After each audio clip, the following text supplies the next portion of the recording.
board meeting. All right, well, welcome everyone. I'm Sue English Kovar. I'm not Marty, if you happen to notice, but anyways, okay, let's go ahead and move right into the minutes. Can I have a motion to approve the minutes? Thank you. Approved by John, second by Bob. All right, any discussion? No? All approved? I do have one thing, I apologize. It was as a point of order more than anything else, is that previously the board had voted to identify all the people who voted one way or the other, yes, no, it doesn't matter. And I have recommended to the board that we go back to the appropriate method for POA boards is to record the vote, not the people who voted. So that if in any vote you would have 5 voted yes, 2 voted no, the motion was carried, end of story. And from That's how we the do it, isn't it? professional that you are, the recommendation is why? Because anytime a board votes, once they've voted, it does not matter who voted for or against. It's the vote of the board. And from a legal standpoint, there is no advantage to identify those who voted yes or no. And any time that we utilize that kind of comment, it is divisive to the board, and the board must speak as one. Once the vote is done, that is the vote of the board. And so to identify those people brings no value to the minutes, and it's actually degrading the fact that the board has to speak as one. Thanks. Just as a matter of history, this was actually instituted by the board, and Mr. Snyder, you can speak to that because you were the one that suggested it. Absolutely. My position has been that it's critical for property owners to know who votes yes and who votes no.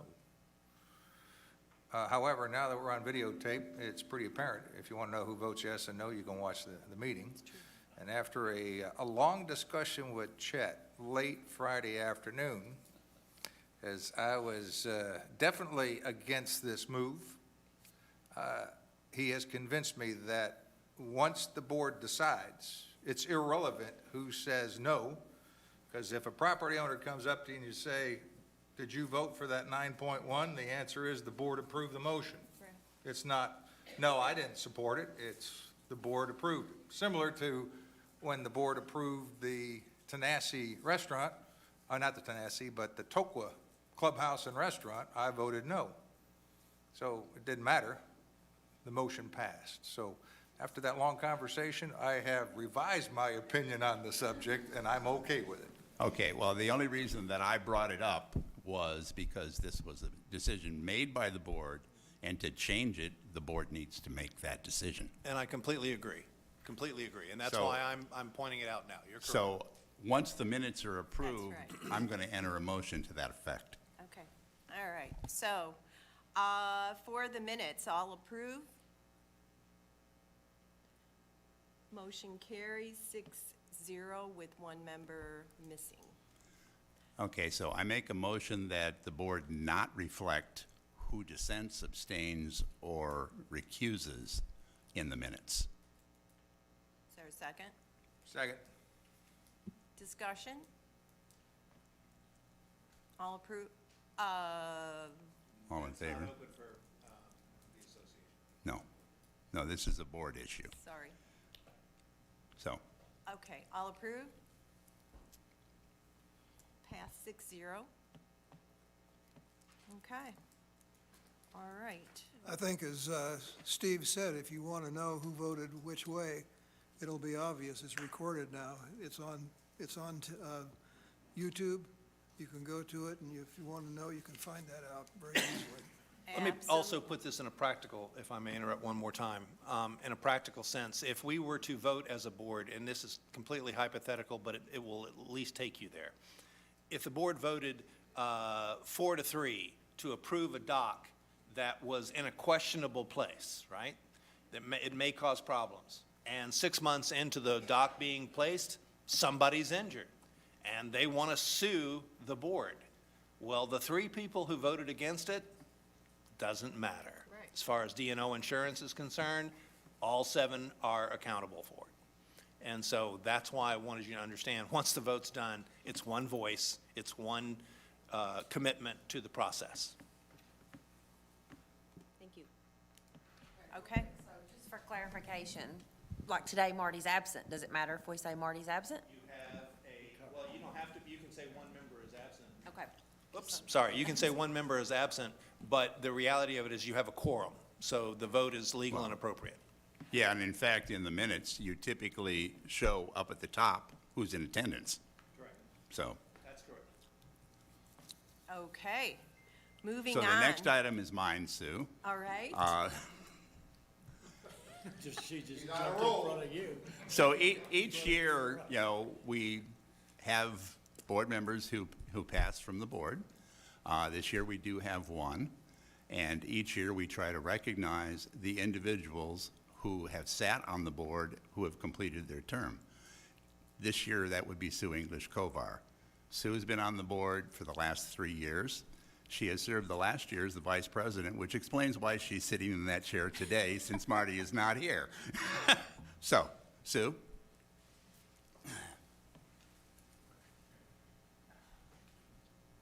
This is in recognition of your fine service to the board, and I've enjoyed working with you.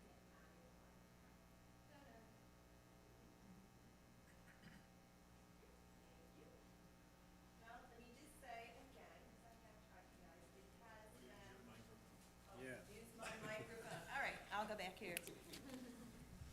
It has been an absolute pleasure working and getting to know the staff as well as my fellow board members. And it has been an extreme pleasure to serve you in the community and represent you. So, thanks a lot.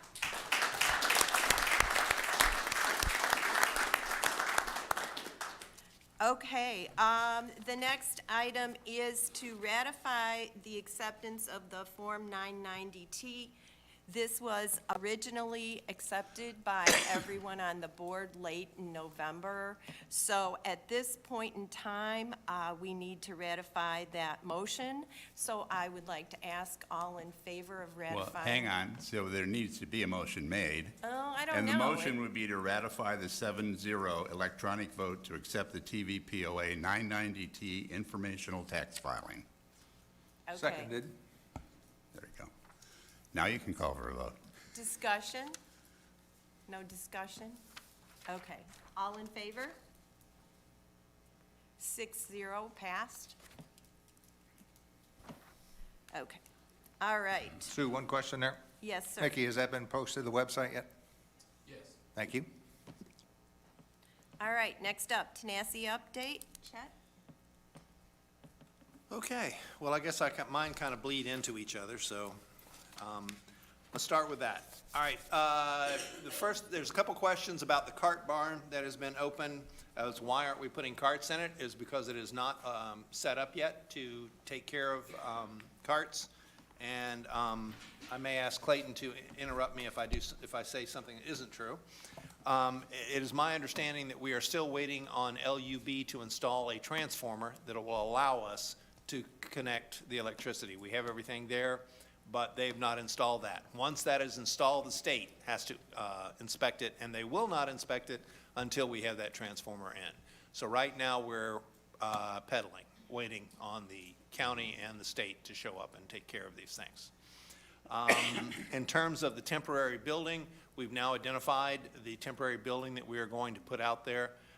The board approved us to purchase a building for $300,000, and what we've decided to do, number one, the building came in at $212,000, not $300,000, and we've have decided to purchase the barn out of a holding account for the POA and lease it back to the POA so that our insurance will pay for the building, or at least pay a substantial part of it. They will pay like $159,000 of that in lease, but they'll only pay for it. This is the part where I can't explain this, so please don't raise your hand and ask. Why the insurance company will pay for it as a lease and not pay for it as, just paying for it outright, I cannot tell you, but they will pay for a lease, but they will not buy it outright. Okay, that's the temporary building. Once that's started, that should be started, they should be working on that right now. That will be installed sometime in late February or the first week in March, and so that we will be open and ready for the summer season of golf at Tanasi. Did they give us I think what we talked about in that meeting was a committed date, It's a specific date in February. I'm telling you that I'm going to give them a couple of weeks either way. Yeah, well, depending on it's the- yeah. kind of, what I'm asking is it's like, as soon as Tanasi burned down, Clayton got all of his folks over, they start pulling all the lines out. They Yep. pulled the internet lines out, the electric, the sewer, the water, they moved them to the outside to go around the parking lot, which the original developer ran them right down the middle. And then we started this process, and we got the volunteers, we moved the carts, got everything back running, thanks to Chris and all of his folks and everybody that volunteered to help out during that time. And now we're sitting there with this building that we went and got, and it's up, and it's pretty, and it's gonna cover all the carts, and we're waiting on somebody to step up and fill in the gap. And the point that we brought up at the planning meeting was, is this person, company that is building this building, are they willing to stand firm on that monetarily? Or are they going to get to February, March and go, well, we didn't get doorknobs in, so it's gonna be July? It is my understanding that I have not seen that in print, and I have not signed off on that contract. Everything I'm telling you is what has currently been verbally agreed to, and we'll wait and see when we get the contract. Okay. And I obviously want to hold them to that particular issue. And then the other issue, the bottom line is I'm trying to control the things that are outside of our control, for lack of a better way of Yes. putting it. And as far as the unit itself and the electricity and all that, all of that is now taken care of. We learned our lesson with the cart barn. So everything is there waiting for it, and including, we've already got the HVAC folks online, and all of those steps are taken. The issue is, as you just said, they can't get doorknobs, or they can't get all the doors for it or something. Those are the things that I've got to cover in that contract. Okay. All right, Excuse me, when do you expect to have the contract in hand? this coming week. Okay. And it will be sent out to all the board, so it will not be done in a vacuum, but I wanted you to know that was kind of the timing. We've been doing a lot of work on looking at the size of the building, and we went through just a ton of issues with parking. And it has been, anybody I've ever asked, and I have to say this includes people who don't live in Tellico Village but used to use the Tanasi building to go out to dinner. I asked them what they thought about it, and they said it's a fabulous place, a great view, can't find parking nowhere. And they all, everybody. I don't think I can say I've talked to one person, the first words out of their mouth is parking was a problem. So, to that end, we are now looking at, okay, whatever our square footage is for our final building, we have to apply those numbers to how many parking spaces we need. And in doing so, we realized we don't have enough land currently designated as parking, and we're going to have to move things around and find more area to put in parking lots. So what we've come up with thus far, and we've brought in, we have a homeowner who is currently Beth, what does he do for a living? I know he's still working. He's an architect, right? And he's doing the drawings for us right now for free, and he's advising on us. He was at our last meeting to kind of walk us through some of the drawings and stuff like that, where we're considering square footage and why we want that square footage and where is it going to go and those kinds of things. And so he walked us through the reality of, basically it comes down to one parking lot for every 150 square feet. And that's a round way of adjusting it. You may have to go up or down from that number, but it's a round way. And the reason we say round is because it is difficult to tell you how many parking spaces we need for people who are just playing golf, because we're trying to equate that to the square footage of the building, and those people aren't in the building. So basically, golf has told us that on average, it's between 127 and 145 parking spaces for golf. Just golf on a full day. And so what it comes down to, and I don't want to get into a lot of details, because in February, the HOA is holding a state of the association, and at that point, I will have pictures and drawings and some more detailed information about where we are in the process, and we'll be able to take you through the steps. So I don't want to get down that road too far today, other than to tell you we have come to those conclusions based on the facts that we've been given by professionals who do this for a living, not just me and Pat arguing over square footage. But, which we do. Yes, Beth? January. HOA meeting, What did I say? January, you said February. It's Okay. January 19th, 4 Well, PM the at the 60s were community good to church. me, but that's okay. We'll go with the, January, I apologize, January 19th. Yes, ma'am? Hey, will you use the, here, hold on.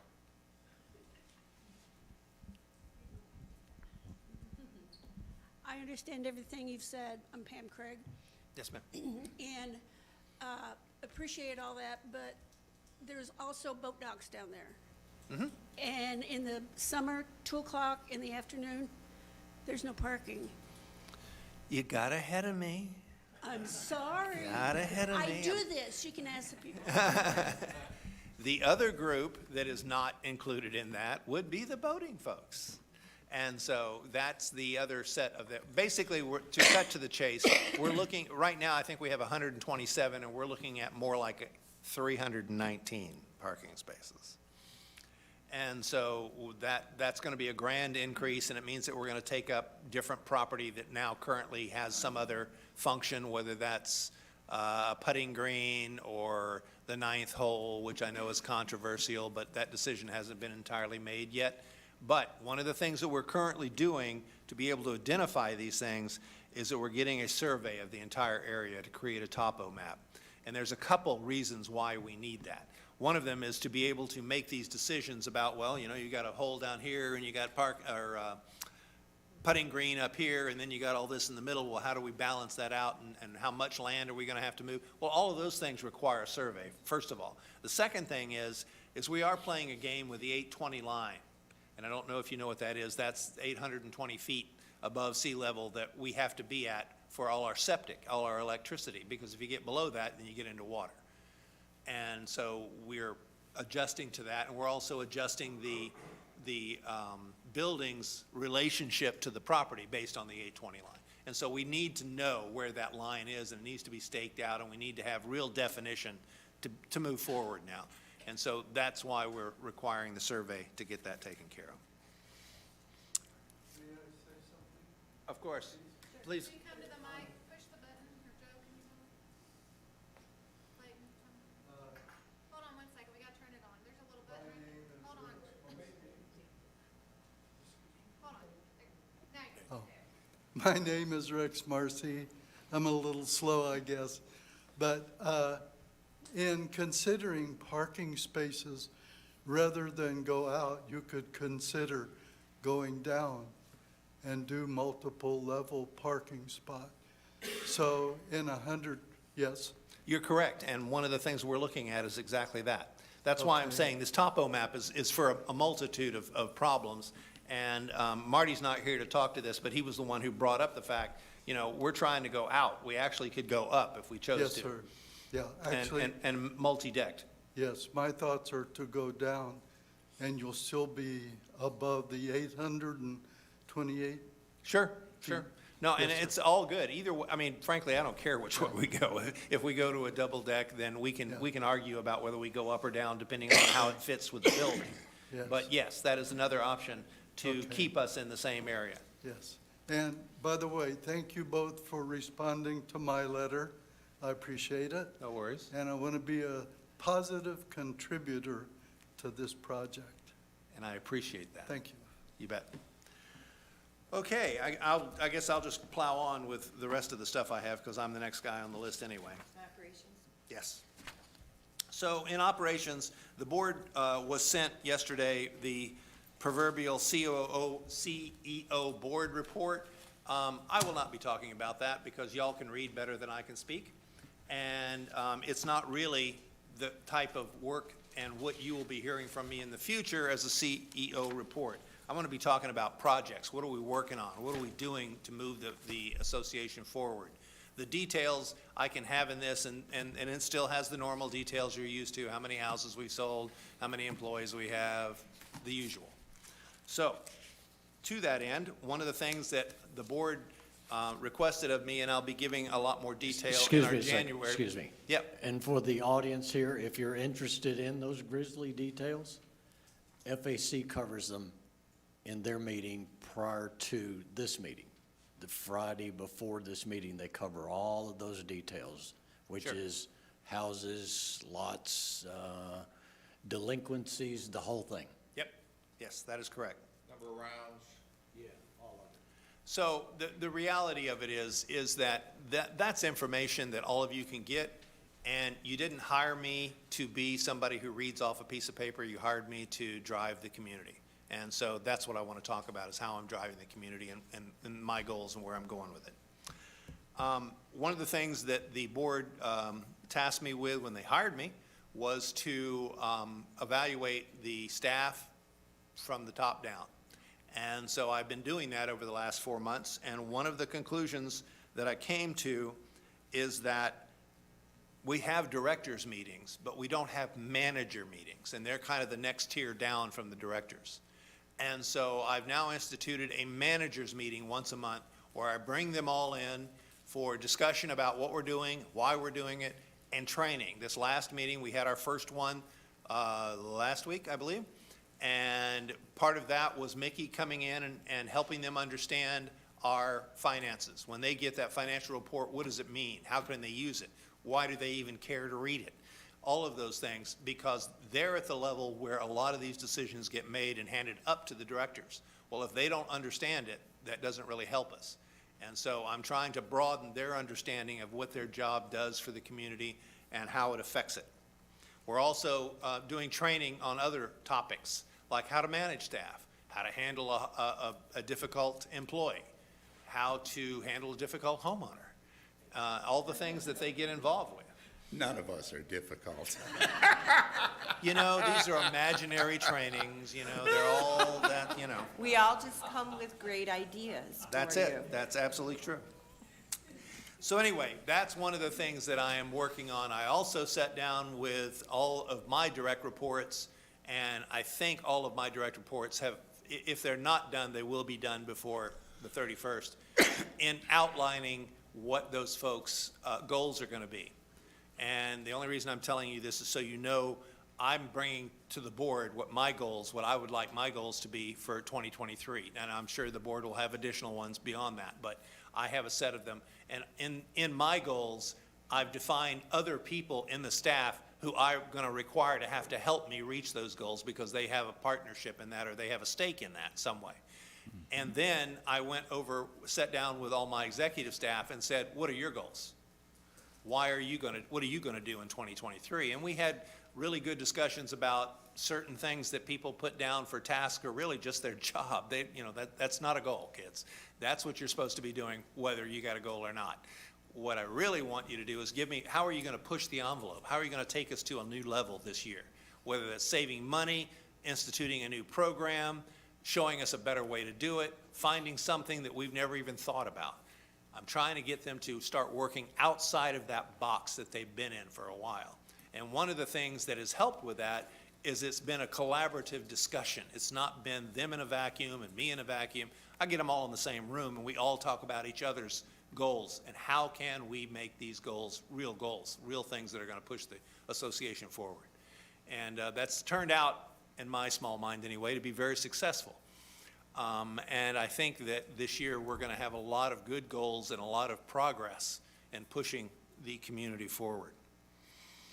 The next thing is, and Clayton, you may want to talk about this. This is the trash, the infamous trash contract that everybody was concerned about now, and apparently Republic is kind of doing their own thing and taking care of things a little better now. But anyway, Clayton, you want to talk about that a little bit? The reason I'm asking him is because he's the one who's been directly involved with managing these. Clayton, she's going to put up your slides for you.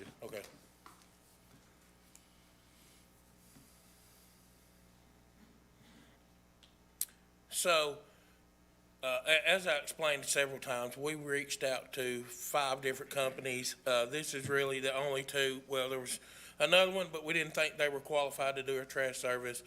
So we've been talking with Waste Connections. Republic is also, we continue to work with them, as, you know, the board instructed me months ago. Continue to work with them, see what's going on, and to find out where they're at and what they could do to improve their service. So they had some other trash services that they were doing. They discontinued those services where they could focus more trucks, more employees on Tellico Village. So I reached out to them to find out what Waste Connections would need to enter into a contract with us, what Republican needed to continue to do its service but get to the level that we expect them to be. Well, you can see Waste Connections come in, if they had 4,500 plus homes sign up, it would be $26.50 per home. That was either a 3-year or a 5-year contract. We'll get on into it. There's 3-year contract prices are shown on front loads and stuff, and the 5-year contract is shown, and there's some difference in those. Republic said they're not, this is how many they currently have. They have 4,535 current customers, but they are not basing their cost on a customer count. So they said they would enter into a 1-year contract or a multi-year contract if we wanted to re-up with them for a year and allow them to prove to us that they could do the service that we are expecting. So then I reached out to them both about front load commercial dumpsters. And if you look, like on the Public Works one right here, they pick up Mondays and Thursdays. It's an 8-yard container, and it is $113.48 a month for those bi-weekly pickups. So if you go over and look at Waste Connections' 8-yard service, for 1 pickup, well, for 2 pickups, 2 8-yard dumpster service twice a week is $317. So it's twice the cost of what Republic would be. So, and we have a bunch of these dumpsters out there. You can see this is the ones that Republic currently picks up. That's their current cost, and they would continue to give us that pricing. Next slide, please. This is for recycle roll-off containers. As we explained before, there would be no more residential recycle. No one that we talk to will continue to do residential recycle. Waste Connections to put a coffin top dumpster, 1 at Public Works and 1 at Kahite location. And what those would be is you would dump all the recycles in it, and then they sort it at West Rock. That would be. Can I ask a question? Yes, So, what kind of things can we recycle? West Rock is only accepting 4 recycle things now. 1 is metal cans, recycle cans, aluminum cans, number 1 plastic, and number 1 cardboard. Just number 1 plastic, okay. Yes. All right, okay. So for those who may not know, explain what number 1 plastic is if you could, or give them an example of what would be a number 1 How you- plastic item. Tell them where you find it. Yeah, well, it's just one that has not been recycled. It's new, that has newly been made. When you get into, it's already been recycled, then you're out of number 1 plastic, so it would no longer accept anything besides that. So that's where, when you turn it over, there's a little triangle and Yes, it has ma'am. a 1. Yes. Thank you. Absolutely. Republic would be at $205 a haul with a $100 monthly rental for Public Works and for Kahite. And then they would haul directly to West Rock, and if there was a rebate, we would get it, or if we had to pay for them to take the recycle, we would be responsible for that. Explain that a little bit more for everyone, Clayton. So right now, recycle is just not bringing anything. Right now, that's why Waste Connections price was so high, because currently they're paying $50 a ton just to take recycle to West Rock. So recycling, environmentally there's value, but as far as monetarily, there's no value in recycling. So if we decided as a village that we wanted to do recycle, it will cost us, and that's what it would cost. So I'm sorry, I didn't really define what I was asking. Explain this whole idea of charges or rebate. Okay, so if we go in and they take it, for some reason, West Rock has found a supplier that would take the cans, the metal cans, and they can sell those, then they would pay us whatever they were bringing. But if no one is buying any of those products and they can't sell any of it, then we would have to pay to dump. Thanks, I just didn't know if anybody understood that. You're I just welcome. wanted to be sure. Can I ask a question? This is more just curious for me, but I'm sure other people are curious. So if no one's buying the recycling, does it actually get recycled at that time, or do they end up throwing it in a landfill? It's going to, when I toured West Rock 2 months ago, they were hauling out, West Rock was hauling out more trash than they were recycling, because most of the stuff that people are sending in is just not recyclable anymore. But there is a small percentage that they say they can get rid of. Now, So if property owners do their due diligence and make sure they only put recyclables in, the chances of us having to pay all this extra money for pickups would be less. correct, Right. because if they throw trash in there, we're gonna end up paying for it. Yeah, the reality is, I hate to be the Debbie Downer here, but most of it's going into the landfill. Yes. In fact, many states who are touting that they're doing recycling, they're picking it up in separate bins, and it's all going in the same dump. Yeah. So I just don't want anybody to think that we as the village are not trying to find the right way to recycle this, but at the end of the day, the people who are doing it really aren't following through. Well, then expounding upon your Debbie Downer here. That $600 gets paid out of assessment fees. That's correct. That means whether you recycle or not, you're paying for that dumpster pickup. And if we're throwing trash and stuff in there, then that's more often, it'll have to be dumped. So that's, if it's dumped once a week, twice a week, whatever, that's what it'll cost. Well, and one of the ways that we are, to Pat's point, one of the ways we are trying to manage that money is, these are all called dumps. They don't automatically come twice a Right. week and pick up the dumpsters. We have to call them and ask them to take it. Right. So if we don't have a full dumpster, we may go 2 weeks before we have to have a haul. But that's our way of trying to kind of fluctuate that cost instead of assuming it's going to be that every single week. Yeah, but the big problem is going to be to keep people from putting non-recyclables in the dumpsters. That's not a problem, that's a fact. Yeah, We have I that- was being kind. I appreciate you, kind. I do. We have that problem now with cardboard recycling at Public Works. We get as much trash thrown in there as we do cardboard. Next slide. So, I was talking about cardboard. Cardboard is a huge issue at Public Works. If anyone has a boat or an RV or something stored down there, and you go down there to look at your, whatever you have parked down there, this cardboard container, as soon as it is emptied, is filled back up and cardboard thrown everywhere. So as soon as it's emptied, people will come in, they'll fill that thing back up, and right now, there's probably 2 truckloads of cardboard stored right beside it right now. I have no idea where so much cardboard comes from, so if we're going to continue to do the cardboard recycle service there, we thought we'd look at a compactor, but compactors are outrageous. So I just wanted to give you all that information too. Clayton, why do we do it? You ain't gonna like this answer, Steve, but it's just what it's always been, and So that's what why, happens if you stop it? that's why I'm looking into it, because I would like to, because if we figured manpower of what it takes my guys to, Just plain and simple, what happens if you stop it? You just tell the village, we no longer have this service. yes, sir, they would just have to put it in their dump, in their trash I could container. support that.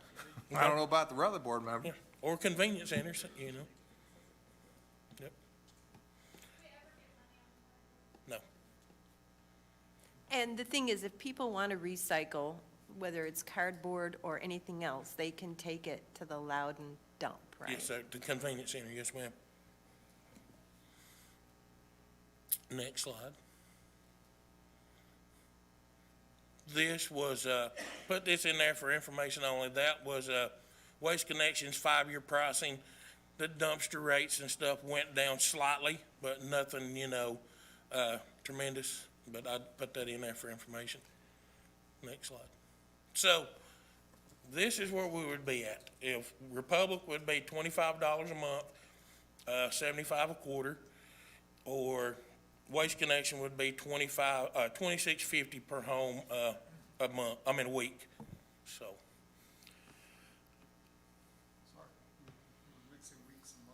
That, it's $26.50 weekly for Waste Connection, 25 a week with Republic. Yeah, 25 per month, 75 per quarter, I'm sorry. And Per month, yes, sir. per month, Yeah, it per month. says weekly. Yeah, I'm sorry, Okay, yeah, that was, okay. So, yeah, we are talking Overlooked it. apples to apples, not, okay. that's my Yeah, so let's mistake. restate that again. It's 25 per month with the Republic and 26.50 per month for Waste Connection. Yes, sir. Okay, so here's a question I got for you. We currently have a contract with Republic Service, which I don't know if it goes through 1 more year or 2 more years. Ends at 24, the end of 24. Okay, and it was like $14 a month, $15 a month. So basically, it sounds like, what I perceive happened is they reduced service to force us to try to cancel the contract so then they could raise the rates. So why don't we give them another chance? I mean, this is a supplier that had a contract, did not perform. We said, that's enough, we need to get service. Now they're back saying, oh, we can do the service, but you're gonna have to pay us $11 a month more. So, sounds like the reason they reduced service was because they wanted more money. So, imagine that. Plus, they give less service.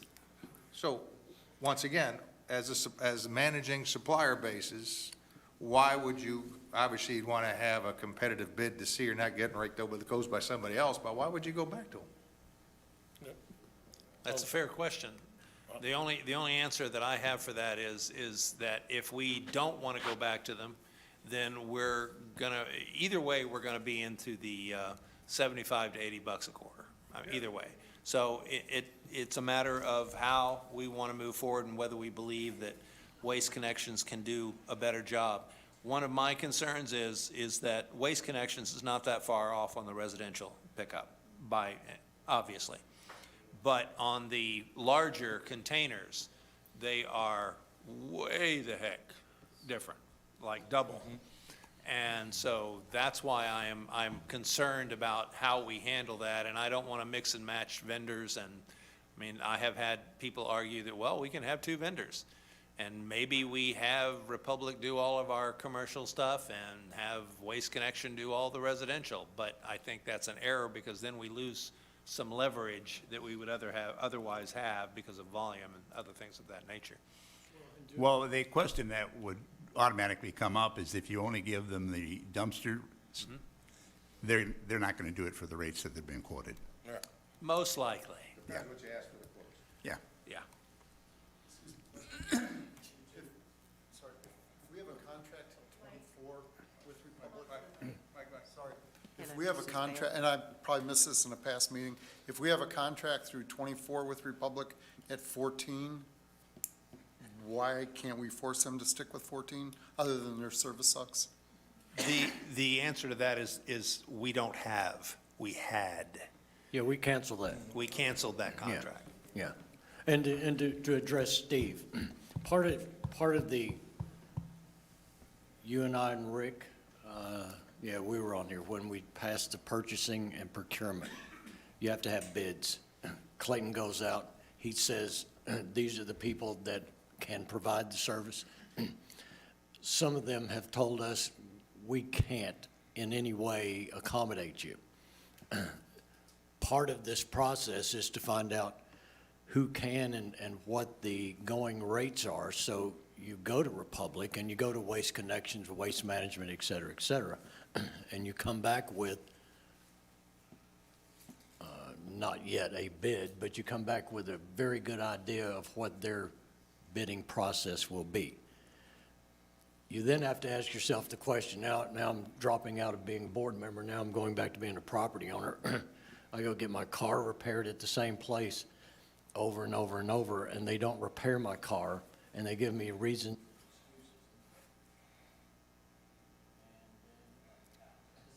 That's Your weird. mic went out.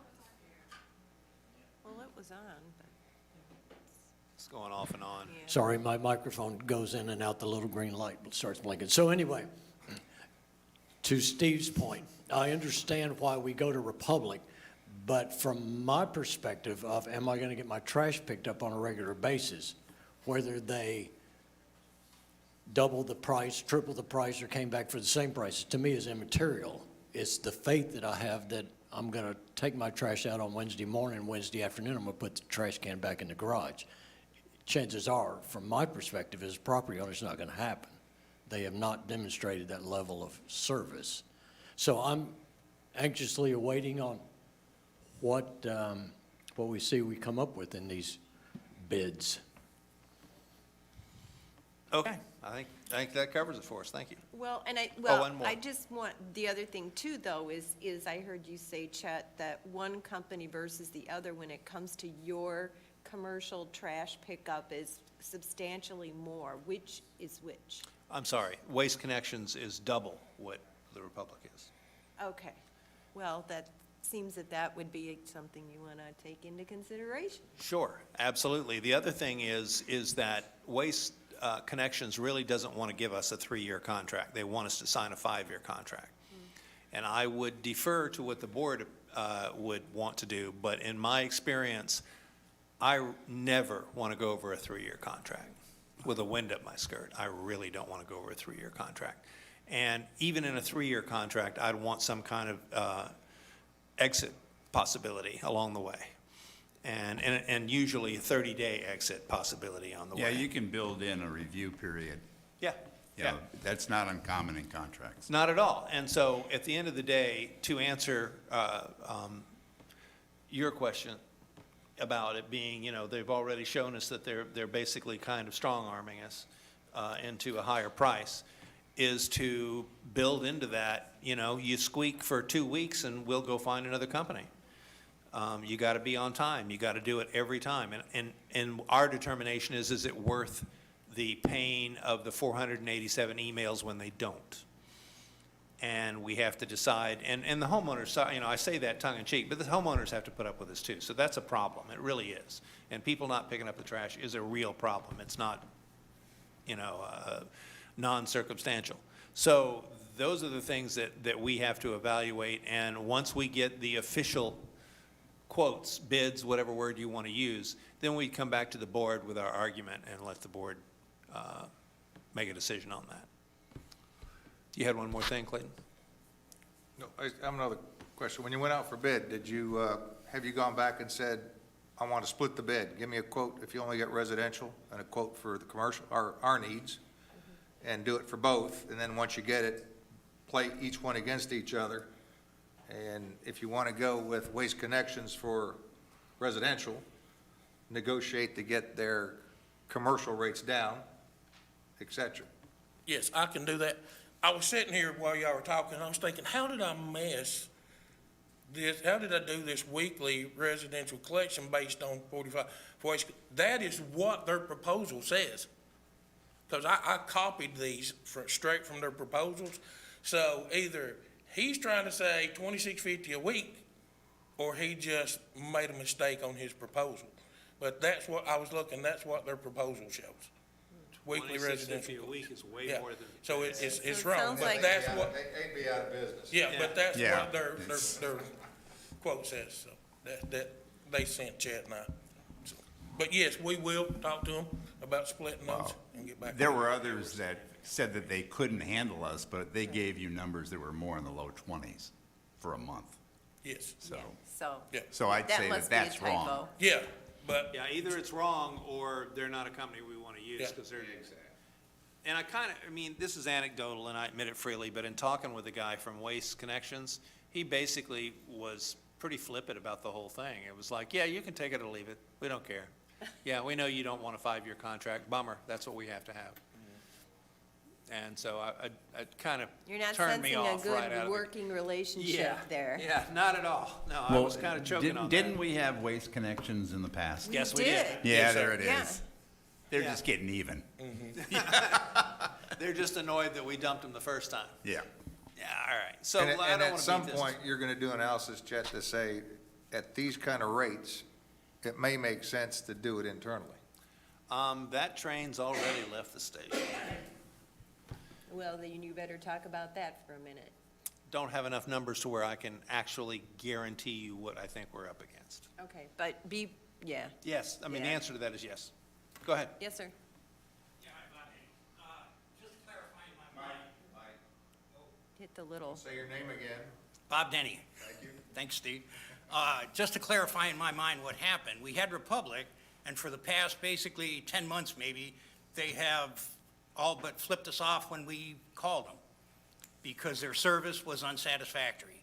That is correct. So we went ahead and canceled that contract, and we're going to punish them by paying them $11 more a quarter.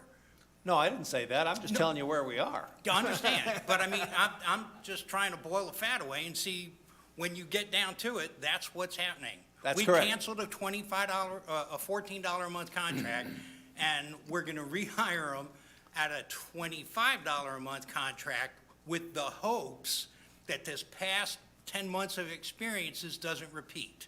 No, No. no. No? No, I mean, I'm not- yes, I'm not that's what you're hoping saying, but anything. no, that's not what we're going to do. No, I'm not hoping anything. Yeah. You know, you said that we're going to redo this and we're going to hope. No, we're not.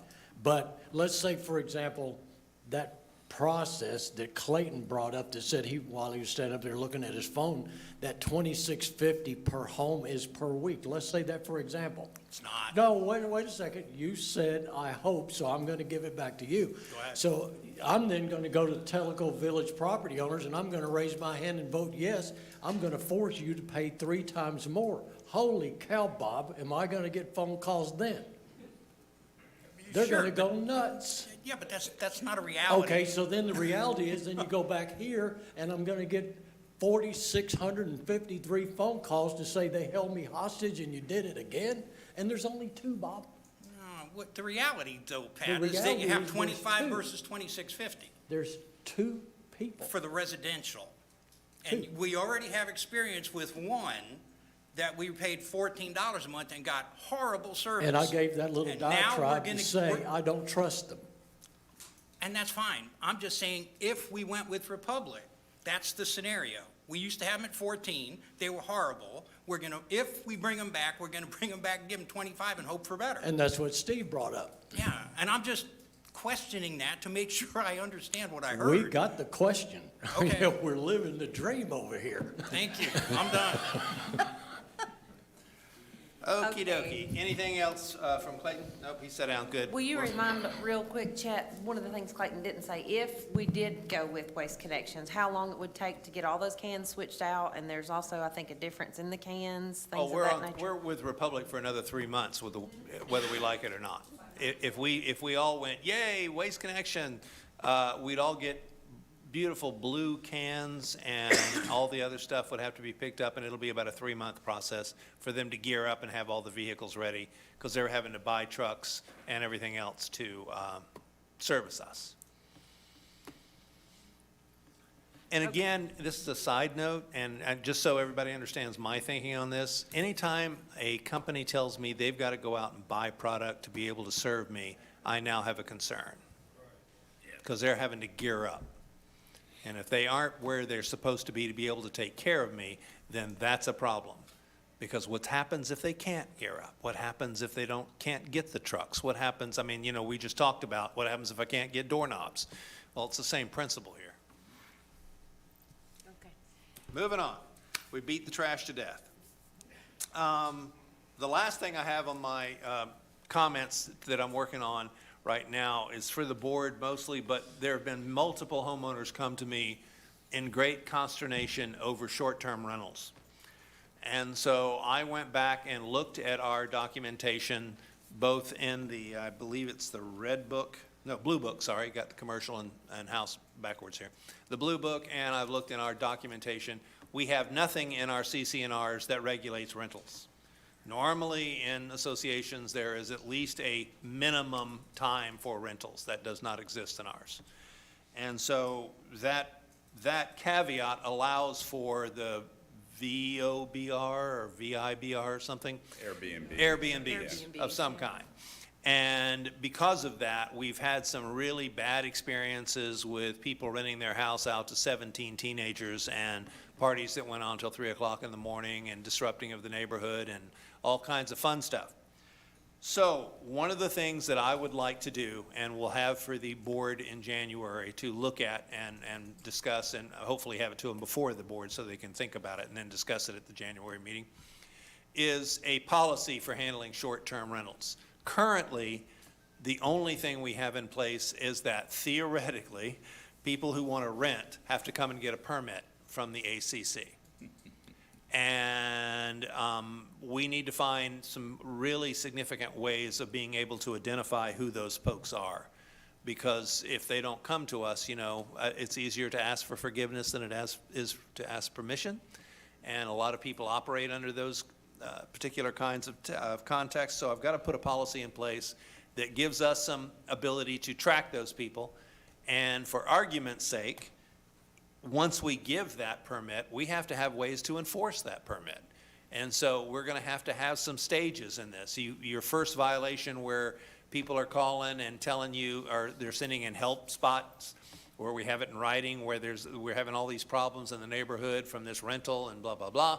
We call in that homeowner and we say, look, you got to fix this. And because you've already violated what we've asked you to do from the gate, there's a $100 fine. I'm just throwing out a number. That's not factual, but, and so they don't get $100, not a big deal. They pay it and they go away. So the next time they come back, we charge them $500. And let's just say that's painful enough that they finally stop and start managing it better. But if they don't, the third time they come back, we revoke their permit. They cannot lease. If they do lease, they're in violation, and we start fining them on a consistent basis. And if we fine them on a consistent basis, it goes on their association dues. We then, because we are a POA, can put a lien on their house. There's lots of fun things we can do after that, but we have to have this policy in place, and homeowners have to know the cost of what they're doing and why they should not be doing that. And so I want to have this policy in place. I understand that currently, even though we are allowed to fine, we do not have a fining policy. So that will be a part of this process, is to define that fining policy for you to either approve or amend or say no. But I want to get that in front of you in January, because I think that because of the economy, because of the number of homes we have in this community, that rentals, and we have no restrictions, that there's just an awful lot of people now doing Airbnbs with their homes here. I think that number has become a lot more significant than we know. And so I want to go ahead and get that in place to protect the homeowners who live around these homes, and also in a way to protect the people who are doing it right, who are renting correctly, who are managing their Airbnbs correctly, so they don't get thrown under the bus because there's other people not doing that. And if we have these policies in place, then we're taking care of the people who don't want to follow the rules and protecting the people who are. Yeah? I think you were up first. Go ahead. Okay, just real quick. I don't know if any of y'all remember, but several years ago, this did come up as an issue. And there is a caveat or a statement. I don't remember what document it's in. It might be in the CNRs, where it talks about home businesses. And that, yeah, short-term rentals, VRBOs, Airbnbs, those things are considered home businesses. Home businesses do have to apply for a permit to you guys, to the board, and you have to award that permit. And one of the considerations is, if I remember correctly, it was traffic, increases in traffic flow. It might have been some other things. I'm sorry? Okay, he's gonna follow me. So that, I remember that coming up. I don't remember the details, and I'm sure not a lawyer, so I don't know the legalities. But I know they were considered at that point a home business, and they needed approval in order to do it. The problem is being able to enforce it. I agree with everything you just said. I That's the understand, problem. understand, Well- but we did have somebody in particular, I won't mention who it was, that they did apply for it, and they were turned down. And they were wonderful about it. They said, oh, okay, we'll just go do something else. Now, had they, as you said, Chad, gone ahead and decided, we're going to do it anyway, what are you going to do? They didn't do that. I don't know how many other people And would. that's fortunate. Sure.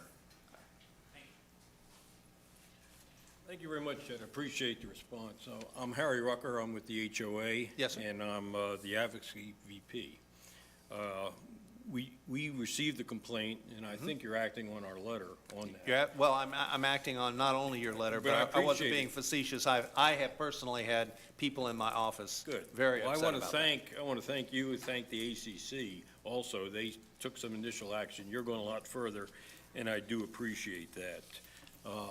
You have a policy now. It's very cursory, and it does need to be updated.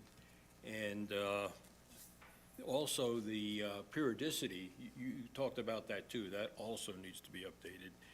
And the formality, I think, of the approvals within the ACC biweekly meeting. The ACC has agreed to put that on their agenda now, but the approvals are all administrative. They will be administratively approved ahead of time. And I think that really what needs to happen is they need to go before the ACC board and actually hold a hearing, just like a single-family home, because the single-family home that you put in a neighborhood affects the neighborhood. The business you put in that neighborhood also affects that neighborhood, and the people need to be able to respond to that. So that's where the HOA stands on that. Thank you very much. You bet, and I don't disagree with any of that. And the other item that I'm concerned about is that that I keep the association out of the weeds. I don't want the association being sued by somebody because they believe we are keeping them from proper use of their home. There's another legal term for it, but. Yeah, yeah, that's it. Joe Bogardus. Go ahead, Joe. Okay. Joe Bogardus. On this issue, just something to also keep in mind, that VRBO and Airbnb have established reviews of all the people that have properties that rent through them. And if they get a number of complaints, VRBO and Airbnb will no longer make those properties available through their social media platforms. So this is something that you also may want to consider as an avenue to raise objections. Absolutely. No, we want to follow all the steps we can to make this, I mean, and I'll give you a really bad example of why we need to have steps that have teeth in it.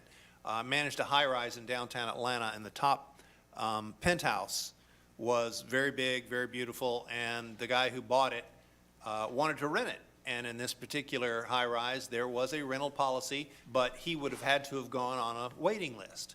And so his next question to me was, well, what's the fine? And I said, it's $750 a month. And he said, okay. So for the next 5 years, I got a check for $750 because he went ahead and rented his place for right around $6,000 a month. And he considered the $750 a cost of doing business. Hearing charge. Yeah. So we have to be careful we don't get in that kind of game either. Okay. I think I'm done, unless y'all have any Done. questions for me. Okay, Mickey, are you doing the November? I forgot it. She's Are you waving gonna at me talk like. about the Kahite guard shack? Oh, yeah, there's that, sorry.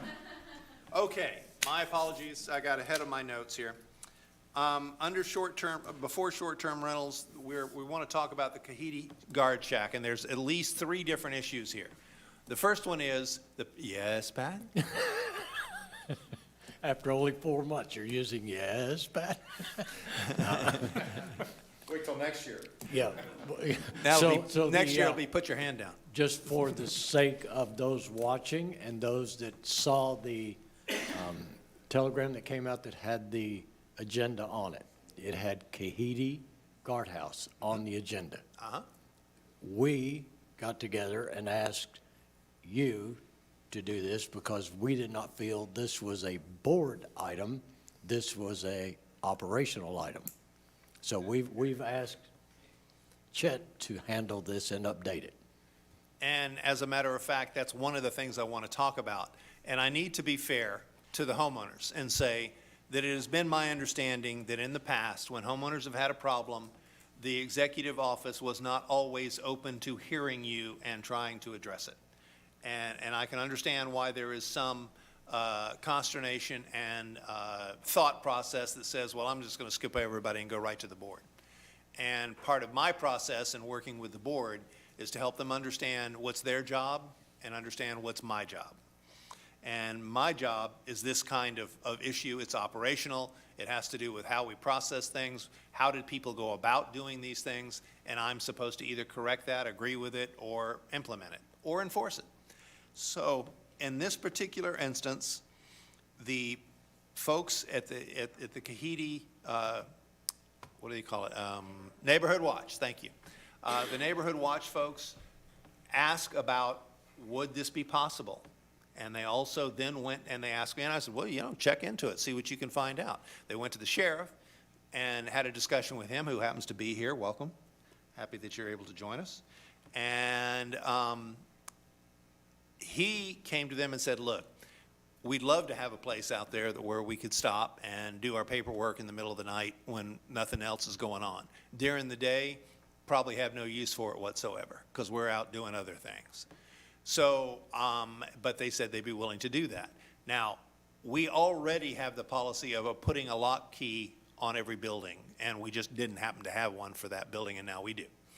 But at the end of the day, they bring no harm to the community. It is not as though every day we have a sheriff or an armed guard wandering through Kahite, giving the impression that we're under siege and we need the police to take care of us and follow up with us. That's not the issue here. Basically, we're trying to do a community service for the sheriff himself, and they do us a service by having a car parked at our guard gate in the middle of the night where people driving by see that. And it's a deterrent. It's something that lets people know that the sheriff is watching. And in every community that I have ever managed, by the way, both gated and ungated, the sheriff always drove through the property at least 2 or 3 times a week. And it's completely random. And I asked him to do that, and he was more than willing to do that. Or it wasn't him personally, but it was his staff, would drive through. And all it does is set the precedent that somebody's watching. That's it. It's not that the community is somehow a troubled community. It's the exact opposite. So because they followed the policy correctly, because they went through the right steps, I've agreed that this is fine for them to have that process going on at Kahite. It doesn't hurt anything. It's a value to the community, and it's a value to Kahite as a property in general. And so anytime any group wants to evaluate things like that, they can do their due diligence, as the Neighborhood Watch did. They can come to me and ask me my opinion, and I will give it to them one way or the other, and then they'll have to follow up with anybody else who's involved, and then come back to me with what they want to do. That's a process that is operational and is already in place. And I'm happy that you're doing that. And I want to just say this.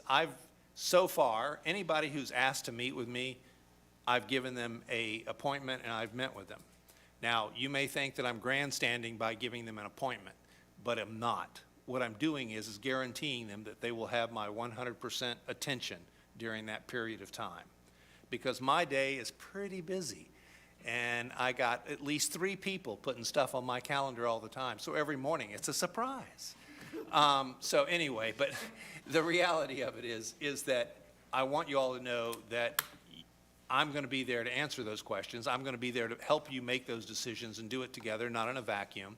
And if there is something that rises to the level of the board, I'm going to tell you that. You don't have to go figuring out, well, I'll have to go to the board to get this. No, I'm going to tell you, no, guys, this is above my pay grade. We need to go to the board because it affects more than just this particular operational issue. So all I'm asking is that you trust the fact that I'm going to hear you, that I'm going to act on it. And in this particular case, the Kahitians did exactly what they were supposed to do, and it should work just fine, and I don't think anybody, in fact, I'm willing to bet that most of you will never know the sheriff is there, because unless you're out running around at 2 o'clock in the morning, and then I want to know why. Just saying. Anyway, that's, oh my, anyway. Yeah, that's way past telecom. That's why I'm saying, if you're out running around 2 o'clock at night, I really want to know why. All right. All We right. have an I think I online- covered anything I wanted to say. Are there any questions? We have an online question from Chris Gaddy. He said, are you going to have an update on food service contract? When the food service contract is available and ready, yes. So our plan, just to answer that question quickly, our plan is to have a temporary contract or an amended contract for 2023, in that we will not be able to go out for bids and do all that for this year, for 2023. When I say this year now, I'm talking about 2023. But this year, during 2023, we will be creating a brand-new soup to nuts contract that's going to go out for bid. But for 2023, we will still have the particular vendor that we currently have with some additional requirements, I guess is the right word. I hope that answered that question. Okay. Ready to move on? Oh, Mickey's our guy. Yay. For the November finance review. So, yeah, you can get comfy. You've got the next three. So Jessica was out on vacation the day that the FAC met, so I took it as an opportunity to jump in. Still a little green, but we're getting there. But we also wanted to take a chance to give this as an opportunity to enhance the reporting that our office can present to the board and to the FAC. So we made changes to these schedules. They are up for discussions. The FAC provided some comments about things they would like to have added and expanded to them, and we'll work on that for next period. But we are hoping to make some of that. So the first thing we're doing is that in the prior years, the information that was presented to the board was a consolidation report. It was the POA plus all the subsidiaries. So all the cash was treated as if it was in the POA accounts, and there were a lot of the accounts were very consolidated, and we've tried to make some comparisons to prior years and to break out some of the accounts into information that we hope is beneficial and to clean up some things that we have found through that process. So with this balance sheet, we get a chance to look at what the cash is, all of the various accounts, operations. Escrow is the medical building. There's probably an opportunity to move most of those funds over into operations, and so we'll take a look at that. All of the reserve accounts are there consolidated. So last year we were at 8 million, and this year we're at 15. 2.4 of that is the Tanasi insurance proceeds. But we have some increases there, so that's good news.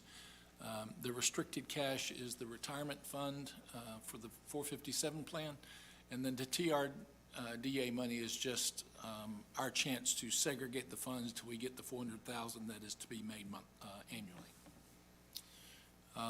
On the AR accounts receivable side, we met with the attorneys this past week, and we're trying to put together a plan to reevaluate what's in those numbers, 125 accounts that makes up that allowance. Some of those have been in process and trying to get the foreclosures and get them back on the books, with the anticipation that we know it's going to take 6 to 8 months, but then as the recession hits and hopefully is waning, the markets will pick back up and we'll be in a good position to make some sales on some of those and turn those back into profitable lots and eliminate the stale lots that we have documented there. The prepaid expenses are listed there in the inventory, so we end up with 19.4 million in current assets compared to 13 in the prior year. We broke out the fixed assets now into separate categories, so you have a little bit more visibility as what's land, what are in the lots. And again, not all of the lots are in the POA ownership. A fair number of them are owned in the subsidiaries. And we'll try to get a recap of that land and get with Beth and her group to make sure that all of our accounting on that is correct. The construction in process, we tried to break that out and make it a little bit more visible. There was a lot that was within the transition of the accounting department that got overlooked in this particular category. Some of the assets that were actually purchased in '21 didn't get onto the books. They were still left in this CIP account. And we will have this caught up by the end of this year, and all of the assets will be properly recorded. The depreciation will then be, we'll be able to calculate that. I still owe the board an update to your budget that would include those updated depreciation numbers, but we didn't want to do that until we had this caught up as well. So Mickey, should we expect the CWIP balance to go down significantly for the audited statements? I don't know how much is left in there. Jessica's been working on it, so it was higher than the number that's shown there. I think it will probably end up closer to about 700,000. We have some assets that, some major assets that were in the books that just hadn't got capitalized yet. And then going forward, we have a new process in place where we'll be managing these. Anything that's on the approved reserve schedule now will be specifically tied to this account, so we know what balances are in there. Anything that's been expended that hasn't been capitalized would tie out to that. You see the right of use assets, the capitalized leases, the current depreciation, year-to-date depreciation is showing there. And lastly, we broke out the goodwill. On the liability side, same type of a thing. We broke out a lot of accounts that were just in total, and allows us to see what some of those balances are. We have a lot of unearned revenue accounts between the golf and the memberships and some of the dock fees and whatnot. They're prepaid, and so we have a lot there to manage. So we've got to get our hands better around that. I think they're in good shape, but it's a little bit broken out. We did some work on each of the accruals, making sure they're tied out as well. The loans are shown, the operating lease, and we added an estimate of what the short-term portion of our long-term debt is so that we can get a little bit better picture about what's current versus what's long-term. The other piece that was missing is that intercompany payable line that's showing as $1.4 million that the POA owes to the subsidiaries. And it's kind of an unusual number. Why would the POA actually owe money to them? But the way that the lots are managed when they come out of foreclosure, the transaction is coming off of our books and onto theirs, and then there's some revenue transition. I've got a lot of work to try to go in and clear that up. It does tie back to the subsidiaries, so we are in balance, and when they were shown in a consolidated perspective, those numbers disappear because they're offsetting. So that's a little bit more about what we're going to try to show from a balance sheet perspective. Mickey, before you go on, in the past, you would see the restricted cash, which is that 857 plan assets, offset by an exact same number in the liability. Where is it in the liability section? It's in the payroll accrual. It's in the payroll accrual. Okay? Yeah. That transaction is fairly unusual. Yeah, because it'll be split out for the audited statements. Correct. Yeah. It will be paid out in January, so this goes away. Now, I think it gets deferred for 2 years. It's my understanding that the 457 monies will be there, his accrued vacation will be paid out in '24. I'm talking about the, is it the 857 plan? 457. 457, that will, we said that would be paid out in 2024?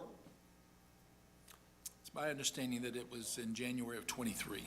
I'll go back and look at the agreements, but I thought that that was to be paid out. Yeah, I think we're talking about apples and oranges here. The 457 is paid out in January of 2023. That's and then right. he has a accrued vacation time that's it. Yeah. that will be paid out in 2024. Correct.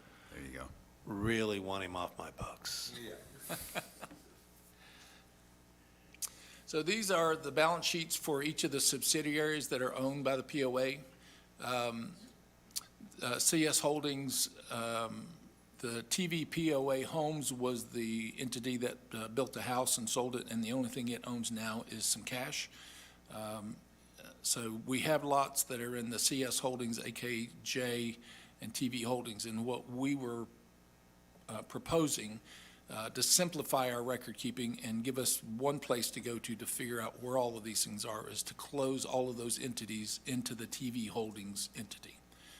We do feel like we need a separate LLC to manage some of this through, and so we'll hold that. I think Chet had alluded to that this building that we're going to buy for Tanasi would be held by the TV Holdings entity and then leased back to the POA. But it would make our books much simpler and much easier to manage. We can get you some quicker numbers if questions come up, if it's all held within one entity as opposed to multiples. Apologize for the small print. It's a little bit tight to try to see, and I'm not sure I can see it very well from here, so I'll pull out my notes and hopefully we can go through that. We changed the formats just a little bit. It more closely matched some of what we were presenting on the budgets. So the revenues, cost of sales, gross profit percentages are noted there, salaries and benefits, and trying to keep some ratios in regards to benefits to salaries, so we manage those at least in accordance with what we had budgeted and at least with the prior years. Each of the expense lines that were shown down through there, you can see in relation to that. We won't go over to too many of the variances unless there are questions. For the year through this date, we have $6.3 million at the net operating line. Budgeted, it was 2.4. So some substantial improvements. I think some of it might have been that the budgets weren't as tight as they could have been, given some of the transition in staff. I think going into next year, we'll have much better data and much more detail that we can manage and give you some better information about. This same type of a report we are presenting to each of the division managers as well as down into some of the supervisory levels for wherever divisions they have control over, so that we can meet with them on a monthly basis, ask them the questions, because as we've talked about in our budget meetings, we're trying to hold them to be accountable to their numbers. And so we'll meet with them every month, we'll present what the numbers are, they can present back to us what are the questions, what are the issues that are driving some of their numbers, and importantly, we'll ask the question, what are you going to do to change it so that you can hit your budget numbers? Because again, our target is to not allow the subsidies grow and beyond where they were as reported on the budgets. Mickey, where would you report that 2.4 million on the proceeds from the Tanasi insurance? Currently, it's in the CIP account. And there was some confusion as to how to manage that. And it's pretty unusual because the basis on the Tanasi buildings was zero. When we took them over, there was no asset to record. And so you technically have a gain of 2.4 million on that transaction. So Jessica and I have looked at it, and in the December reports, it will be shown in that gain or loss account for the year. Yeah, it's got to hit your P&L someplace. Correct. It was just a question of where's the basis. And you just hung it up in the... Till I could get my hands around where that was, and it was just hard for me to get my head around the fact there is no basis to offset that against. So that 2.4 million will show up in that gain or loss account and be reflected in there. So that net income or loss will be $2.4 million higher. It's a pretty unusual transaction. And again, if we get additional insurance proceeds, those will come out as well. We hope to have enough information to estimate that as we get to the end of the year and can give a better approximation on that. I don't have that yet, but I'm hoping before we close December, we'll have some better information on that. Mickey, one thing that we may want to clarify for those who are listening is when you talk about there's no basis for a particular item, when the property was turned over from the developer, he had already paid out and had taken all the money in for the, I've lost the word that I want to think about, the depreciation, thank you. Depreciation, and so he'd taken all that, so there was nothing on our books of value for those buildings, hence there no basis. Correct. And so I wanted people to understand, that's when you use that term, it means we were given these buildings, basically. They cost us nothing. Yeah, it's a contribution in capital. Yeah, which also included a lot of the land, Correct, roads, et cetera, et cetera. correct. And that's why when we have the reserve study done, it comes in and says, oh, you think you just own a couple of million, but it's actually almost 400 million Yes. In replacement. in replacement. replacement. Yes, exactly. Right, and that's why it is sometimes hard to get your head around a reserve study when it's the first one you've ever had, and you've owned all this property for so many years. There's a real reason why you went, what? Yeah. Because there is no basis for it. You don't have anything to compare it to. That, oh, wow, we bought all that, and yeah, I understand why that costs that. Well, no, you don't, because you were given that. Yeah. And thanks for clearing that up, because it does sound weird that it was a zero value, and now, a year later, it's $2.4 million. Correct. But that's how it comes when we purchased that and became the developer, it goes on our books. Correct. And I just wanted everybody to understand that. I didn't want to just throw it out there and hope everybody did. We have an online question, Mickey. He's asking, this is from Gary Lidman, that the Tanasi Clubhouse is going to be held by a holding company and leased back to the POA. Who will pay that lease payment? The reason we're doing that is so that the insurance will pay that. Correct. You got a cap. Yeah, there's a cap on it. I mean, ultimately, the association will pay a part of that, but they've already committed to, and Mitzi, correct me if I'm wrong, I think it's around 159,000, 153, something like that. Well, and that was the quote at that time. So when we get the final quote, that'll be the true test to see if they'll, pay for all of it. Well, as At I've that time, said- it was 159,000. Right, so I'm going to remain saying what I've always said. Believe how much money we're going to get from the insurance company when you see it in the bank, period.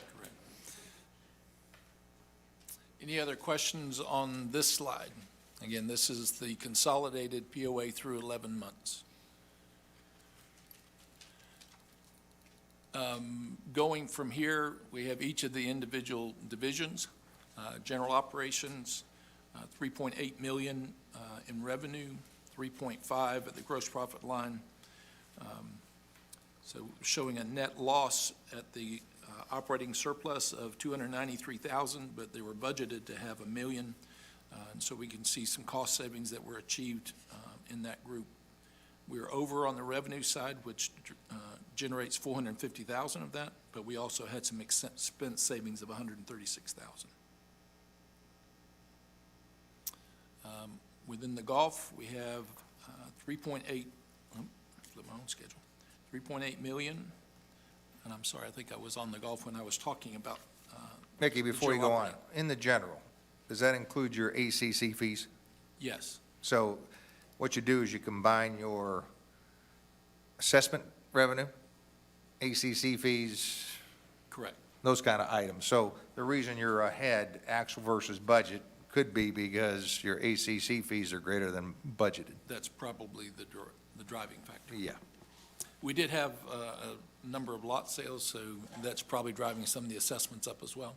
And that brings up a good question, because in some of these divisional reporting, in the way we have done them in the past and where we're going, there may not be enough information there. ACC, I think, should not be included in the general operations, and so we'll try to make a change to that going forward, either to show it separately or to include it in Public Works. But when we get to some of the other entities, the revenue numbers are so diverse that we probably need some additional slides. Water and sewer is probably a good example. They're not in this deck, but we hope to have them in the December schedule. So again, any suggestions you have for improving these, or we don't want to get too much information into them, but there's certain levels of information that we need to present in order to be able to evaluate these properly. So there was golf. And again, I'll go through these fairly quickly. Please stop me if you have specific questions, and we'll try to answer those if we can. Parks and Rec. There's a slide in here that has to deal with their memberships. They hit an all-time high for both their group and their individual memberships, so you can see their revenue now is up at over $1 million. They were budgeted 820 and did 730,000 last year. So a lot of good things happening with the Parks and Rec Department. And the other issue is when we budgeted for 2022, we were still not sure what the impact of COVID would be on the way back, and what we've seen is with the growth of the village. Yep. And COVID going almost away, basically, that you're going to see more revenue on the actual side versus budget. Yep, I agree. Public Works, and again, this is one where we will next month have a separate slide showing all of the revenue and all the cost of sales through that. I don't know that it does us much good to present below the line, only because not all of the salaries are allocated between those right entities. So through the cost of goods sold line and the gross profit, we'll be able to present that information every month going forward. Public safety is pretty straightforward, not a lot of difference from there. 140,000 budgeted at the net surplus line, and they were at minus 141, better than last year. Food services, 579,000 as opposed to 468,000 and 460 from prior year, so improvements there. 459 at the surplus line, 471 and 322 in the prior year. So some costs were up. Inflation played a part in not just food services, but in a lot of the other groups as well. Fuel was a really interesting thing. When I looked at some of the variances in regards to fuel, it was $100,000 or more just year over year in the Public Works group. So a lot of information pertaining to that. Docks and RV, 1.2 million in revenue as opposed to $1 million on the budget line and $1 million prior year. There were some additional slips that were added. There is some additional changes on the RV slots that will impact next year. Expenses were down a little bit compared to where the budget was supposed to be. So net surplus of 322,000 at that operating line, as opposed to 288,000 and 236,000 last year. The commercial property, again, most of the units that are available there have now been leased, and so we are seeing an improvement over budget there. They actually are positive on the net operating line of 67,000. This is some of the rounds and recreation information. We won't necessarily go through all of these. They're in the packets for anybody that wants to see them. I did want to touch base on this summary tab. So the number of rounds year over year. Member rounds 5,500 compared to budget of 5,900, a little bit down. Guest rounds are at 739, so they were up a little bit, but down from last year. So had some really good weather in the prior years. In November this year was a little tighter. Year to date, 98,000 total rounds, 82 were budgeted, and 102 for 21. So good year, not quite as good as 21, but if you talk to the Chris and his team, they're seeing some pretty heavy numbers. We'll see a kind of a lean December because we've had some wet and some very cold weather going forward. So these are the Parks and Rec numbers I was mentioning before. 1,331 memberships record there for the group, for the households, and the individual memberships, another record of 707. So incredible numbers for Parks and Recs. There are two capital items that we wanted to bring before the board. This was the HVAC preventive maintenance contract.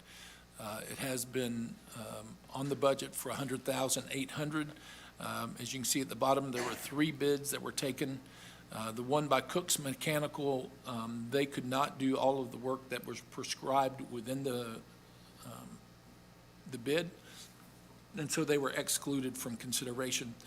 Interstate Mechanicals was the lower of the two, and they currently have our contract, so it's just renewing that contract. And the reputation that they have and what they've done for the POA has been pretty high. So the recommendation is that we approve this $80,911 extension of this contract. Okay, so motion to approve, So moved. second. Discussion, thank you. Yeah, I have a question. This is a one-year contract, right? I believe so. Clayton can validate that. Yes, sir. Yes. Okay. And is it pretty much the same services that were rendered in the prior contract?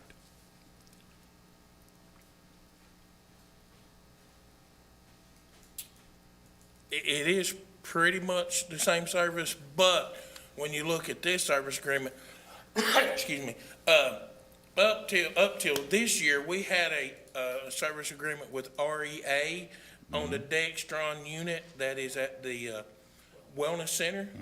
So that contract, which was $4,000 a year, now is part of this. Ah, So okay. that eliminates the contract, plus it saves that extra $4,000. So Okay, great. Thank you. Any other discussion? Okay. Vote? Okay, we have 6-0 in agreement, approved. Next capital funding request is related to replacing some carpet here at the Yacht Club. Of the original bid of $75,000, and again, this has been done in portions, $18,362, which falls within Chet's approval rate. So he has approved this $18,362 for this carpet update. Okay, thanks. I have a question. Go ahead. Of the original 75,000, this is 18,000. How much of the original 75,000 has been spent? A good question. I don't have that number. This is the first amount, Rick. We okay. decided to bring the paint in-house, and the guys have purchased the paint, and they will be painting it in January. Okay. The only thing left is the So this chairs. isn't just for carpeting. This is for carpeting and That was painting? for the remodel of this floor, yes. Okay. And so how much of the 75,000 is left? This is the only thing spent so far. Okay. But we will probably only spend, what do you think, Clayton? Maybe the chairs, I think, are going to be less than 6,000, and then whatever the paint is and supplies, so. So you'll Most of spend. it won't be spent. You'll spend significantly less than the 75,000. Right, doing the paint in-house is going to Okay. save a lot of money. Beth, so we're replacing this carpet?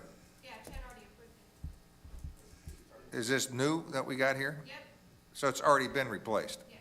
Okay, I was gonna say, if we're replacing this, we're crazy. It was done last week. I'm not sure that replacing this carpet really lends itself to be an evaluation of whether we're crazy or not, but nonetheless, I agree. Oh, sure it does. Okay. One of the things I'd like to bring up for consideration is some conversations around the reserve and where we want to go with how it's managed, how it's funded, and the reporting that's going to be presented to the board going forward. So within your packet, there is a document that is titled Reserve Cash Management. And what we're proposing is to define what it is that will be spent out of the reserves, and that's new asset purchases above 10,000 with a life greater than 3, or it's the reserve maintenance as we defined as we did the budget that was greater than 50,000. And so using those terms, putting them on paper so that they're documented, allows us then to go back to our budget and manage those costs according to what they're going to come up to. On the reporting side, it lends itself now to the questions, how do we follow up with this and how is it going to be presented to you? And I have a schedule to present after we get past this Word document. But it's any reserve items from the prior year will be carried over and we'll add them to that schedule. And again, you'll be given that at the January meeting so that we have the year end and what's there and what's been spent. Any of the items that were on the board's approved budget, what are the amounts that have been authorized specifically by asset or by spending line? What are the dollar amounts that we've spent year to date? And so you'll be able to see in relation to what was on the budget, what was authorized, how much has been spent to date, what's the percentage of completion, and then finally, what's the status of the project? want to keep you informed as to when an item is done and when that asset is ready to be removed and capitalized, if it's a capital nature. This is just a very rough outline that'll show a little bit about a change in what we're doing right now. So as an asset is paid for, it's paid for out of the operating cash, and then the requested money is moved from the reserve back into operations. And our goal, and again, to present this as clearly as we can, is to never transfer money back from a reserve account into an operating account. So we've talked to Morgan Stanley, and they said they can set up a disbursement account that is more of an investment account than it is a disbursement, because there won't be a lot of transactions for it. But the money every month will go out of operations into the reserve account. We'll set a threshold of keeping about 1.2, 1.3 million in the operating account, and everything from there gets swept and is paid into the reserve accounts. And there's some discussion yet to be had about what type of accounts, one account, multiple accounts, and that's to be determined. But they'll follow this path, we'll get the disbursements out, and so we can keep as much funds into the reserve account and keep it at a higher earnings potential. There'd be no questions about whether funds went out of reserves and back into operations for any reason, because there would never happen again. It's just for our clarity and being able to prove to the board that the funds are being managed properly, and we can show you the cash and we can show you the funding reports, and they'll follow back through this. If I may interject a couple things here. One of the things that I had talked about when we were finalizing the budget, and my cohort in crime over here, Steve, had talked about, is that we wanted to define how the reserve budget is used and when and where and all those things. I need to address this because there's been a lot of terms thrown around about reserves. One of my personal favorite is the term slush fund. It is not, and it never will be, and nor can it be, because the reserves is one of the areas where if I, as your CEO, screw up with this and use it inappropriately, I go to jail. It's not that I get fined, it's not that I get fired, I go to jail. So there are very, very specific things wrapped around the reserve account that require us to make certain decisions in an appropriate manner. And one of the number one stopgaps is I can't spend a dime unless the ladies and gentlemen in this room up here sitting around this horseshoe say yes. I can't write a check without board approval. And in fact, when that check is written, one of the board members has to sign it. So there are steps in this process that keep us out of getting in the ditch and allow us to be sure everybody's agreed on it, everybody knows where that money's going and why it went there and all of that. All of our reserves is really one fund. We have decided, rightly so, to itemize how we're going to spend this money out of reserves. And I use that specific term because I want to clarify that the reserve account is not a savings account. It is a spending account. And it is designed to be used to maintain the property and keep it updated as it should be. It is to keep us from deferring projects on our buildings, on our infrastructure that need to be repaired on a weekly, monthly, yearly basis and maintained without having to come to the homeowners for an assessment, a special assessment, to use the specific term. And so I want to be sure that everybody understands that this is not a willy-nilly account or just another place where the board gets to have play money. I mean, I'm just trying to cover all the entertaining things that have been said. But truly, this is an account that is managed and must be managed in a very finite way. And what Mickey's laid out is exactly the process that we not just want to follow, but we really have to follow. The last piece that I wanted to bring up is the investment management criteria.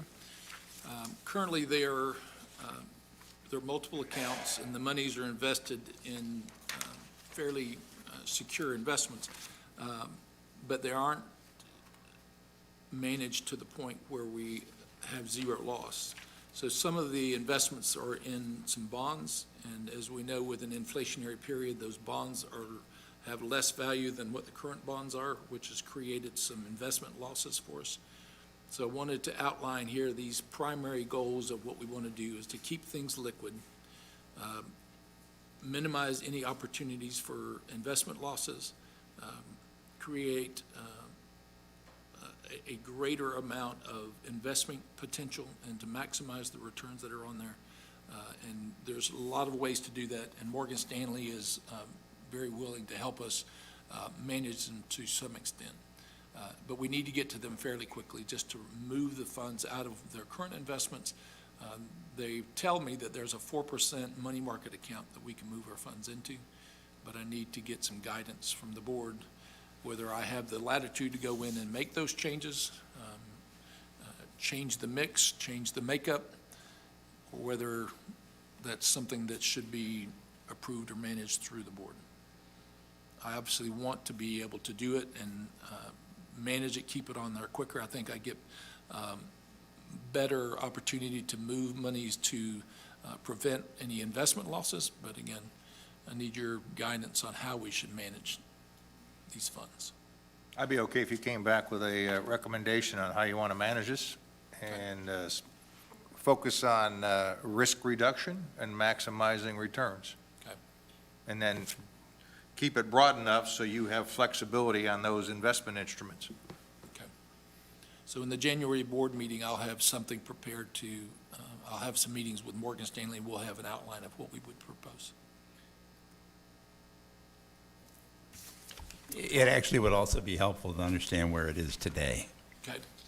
I'll have that recap for us as well.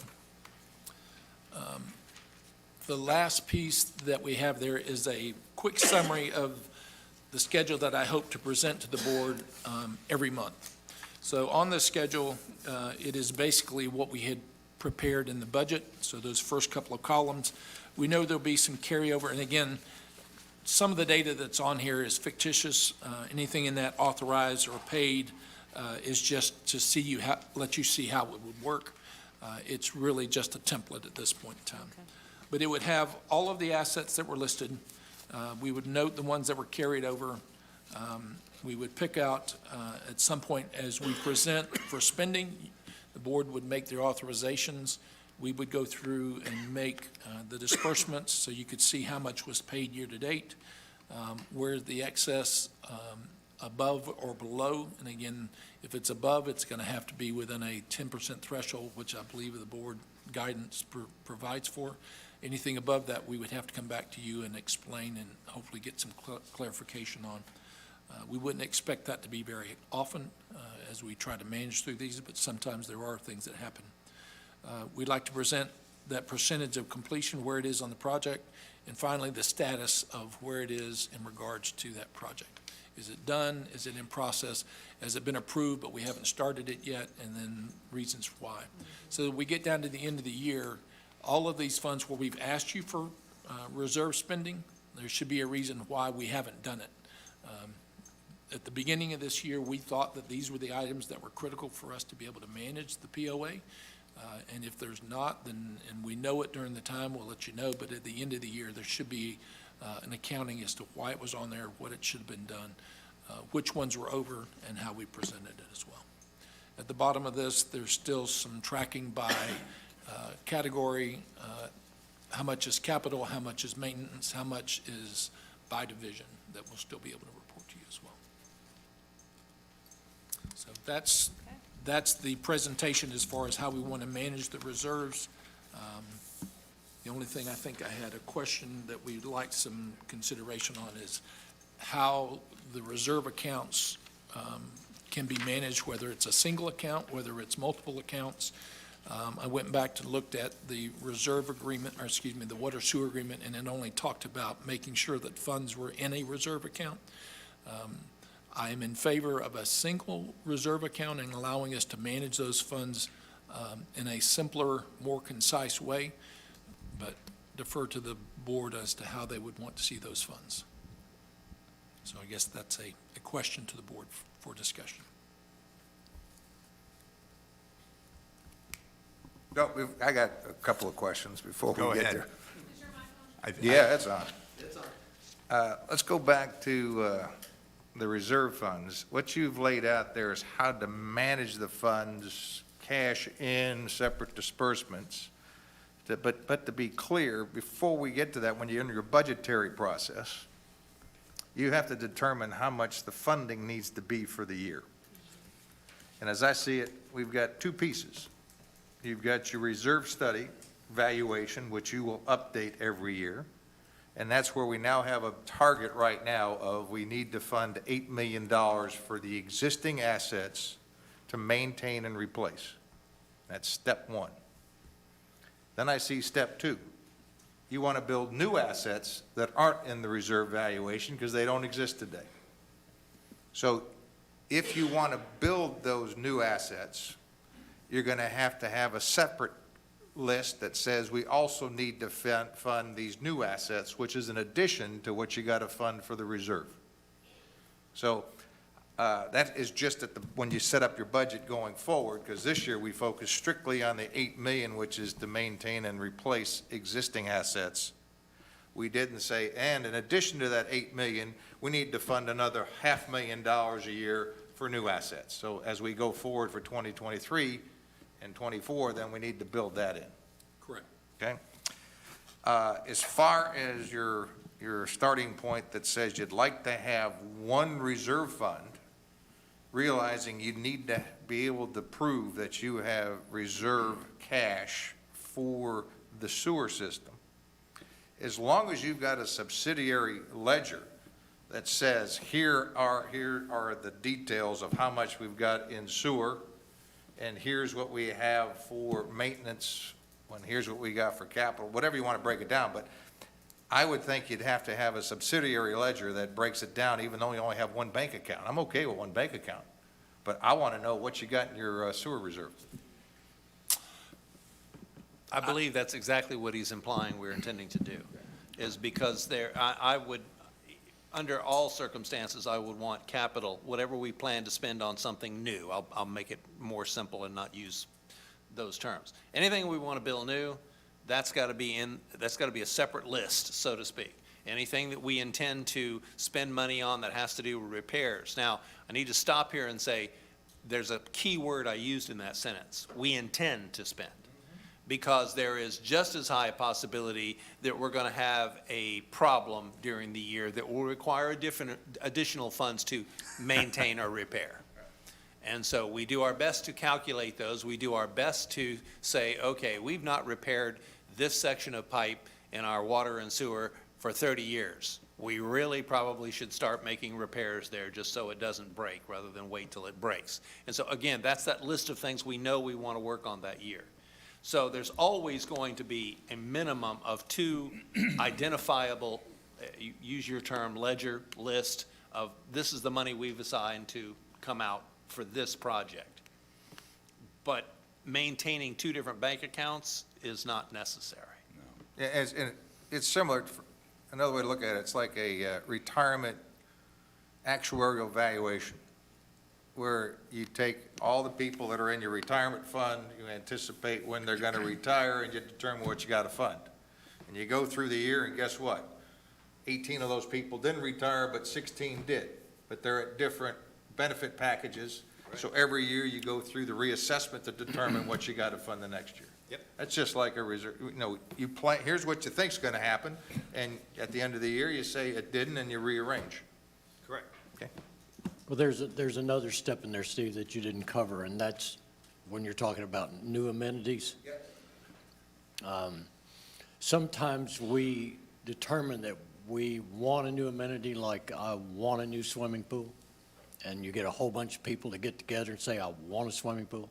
And then if you go back to the 10-year plan, you go back to the long-range plan, if it has not been identified, if it's not on that plan, and you can pick it, you can send in letters, you can whatever you want, but if it's not on that plan, it has not been identified as a long-range plan by the property owners, then chances are you're going to have a real tough sell getting anybody on an advisory committee to recommend to this board to approve that has not been prior approved or looked at. So there is a safety net in there that we don't just, oh, look, we would love to have an amphitheater and just reach out there, grab and spend $8 million on an amphitheater. It just doesn't happen that way.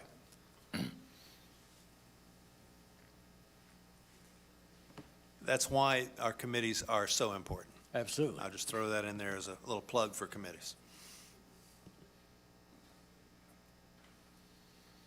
So is the board then ready to make a motion that I be allowed to consolidate those into a single, as long as the accounting for those is done separately? I'll make that motion. Discussion? Just as long, would you say, the detail, it's like a subsidiary ledger for each one of those accounts? Correct. Yeah, but that's the only question I think I recall Kevin saying, because sewer and water's got to be defined somewhere by state law, as I recall. But it only has to be $1. Yeah, well, The definition is pretty loose. yeah. So if we called our reserve fund a sewer and water reserve fund, by definition, we would have satisfied that. So, Okay, We have a question online. You can probably vote however you want to do it. okay, let's go ahead and vote. So all in favor?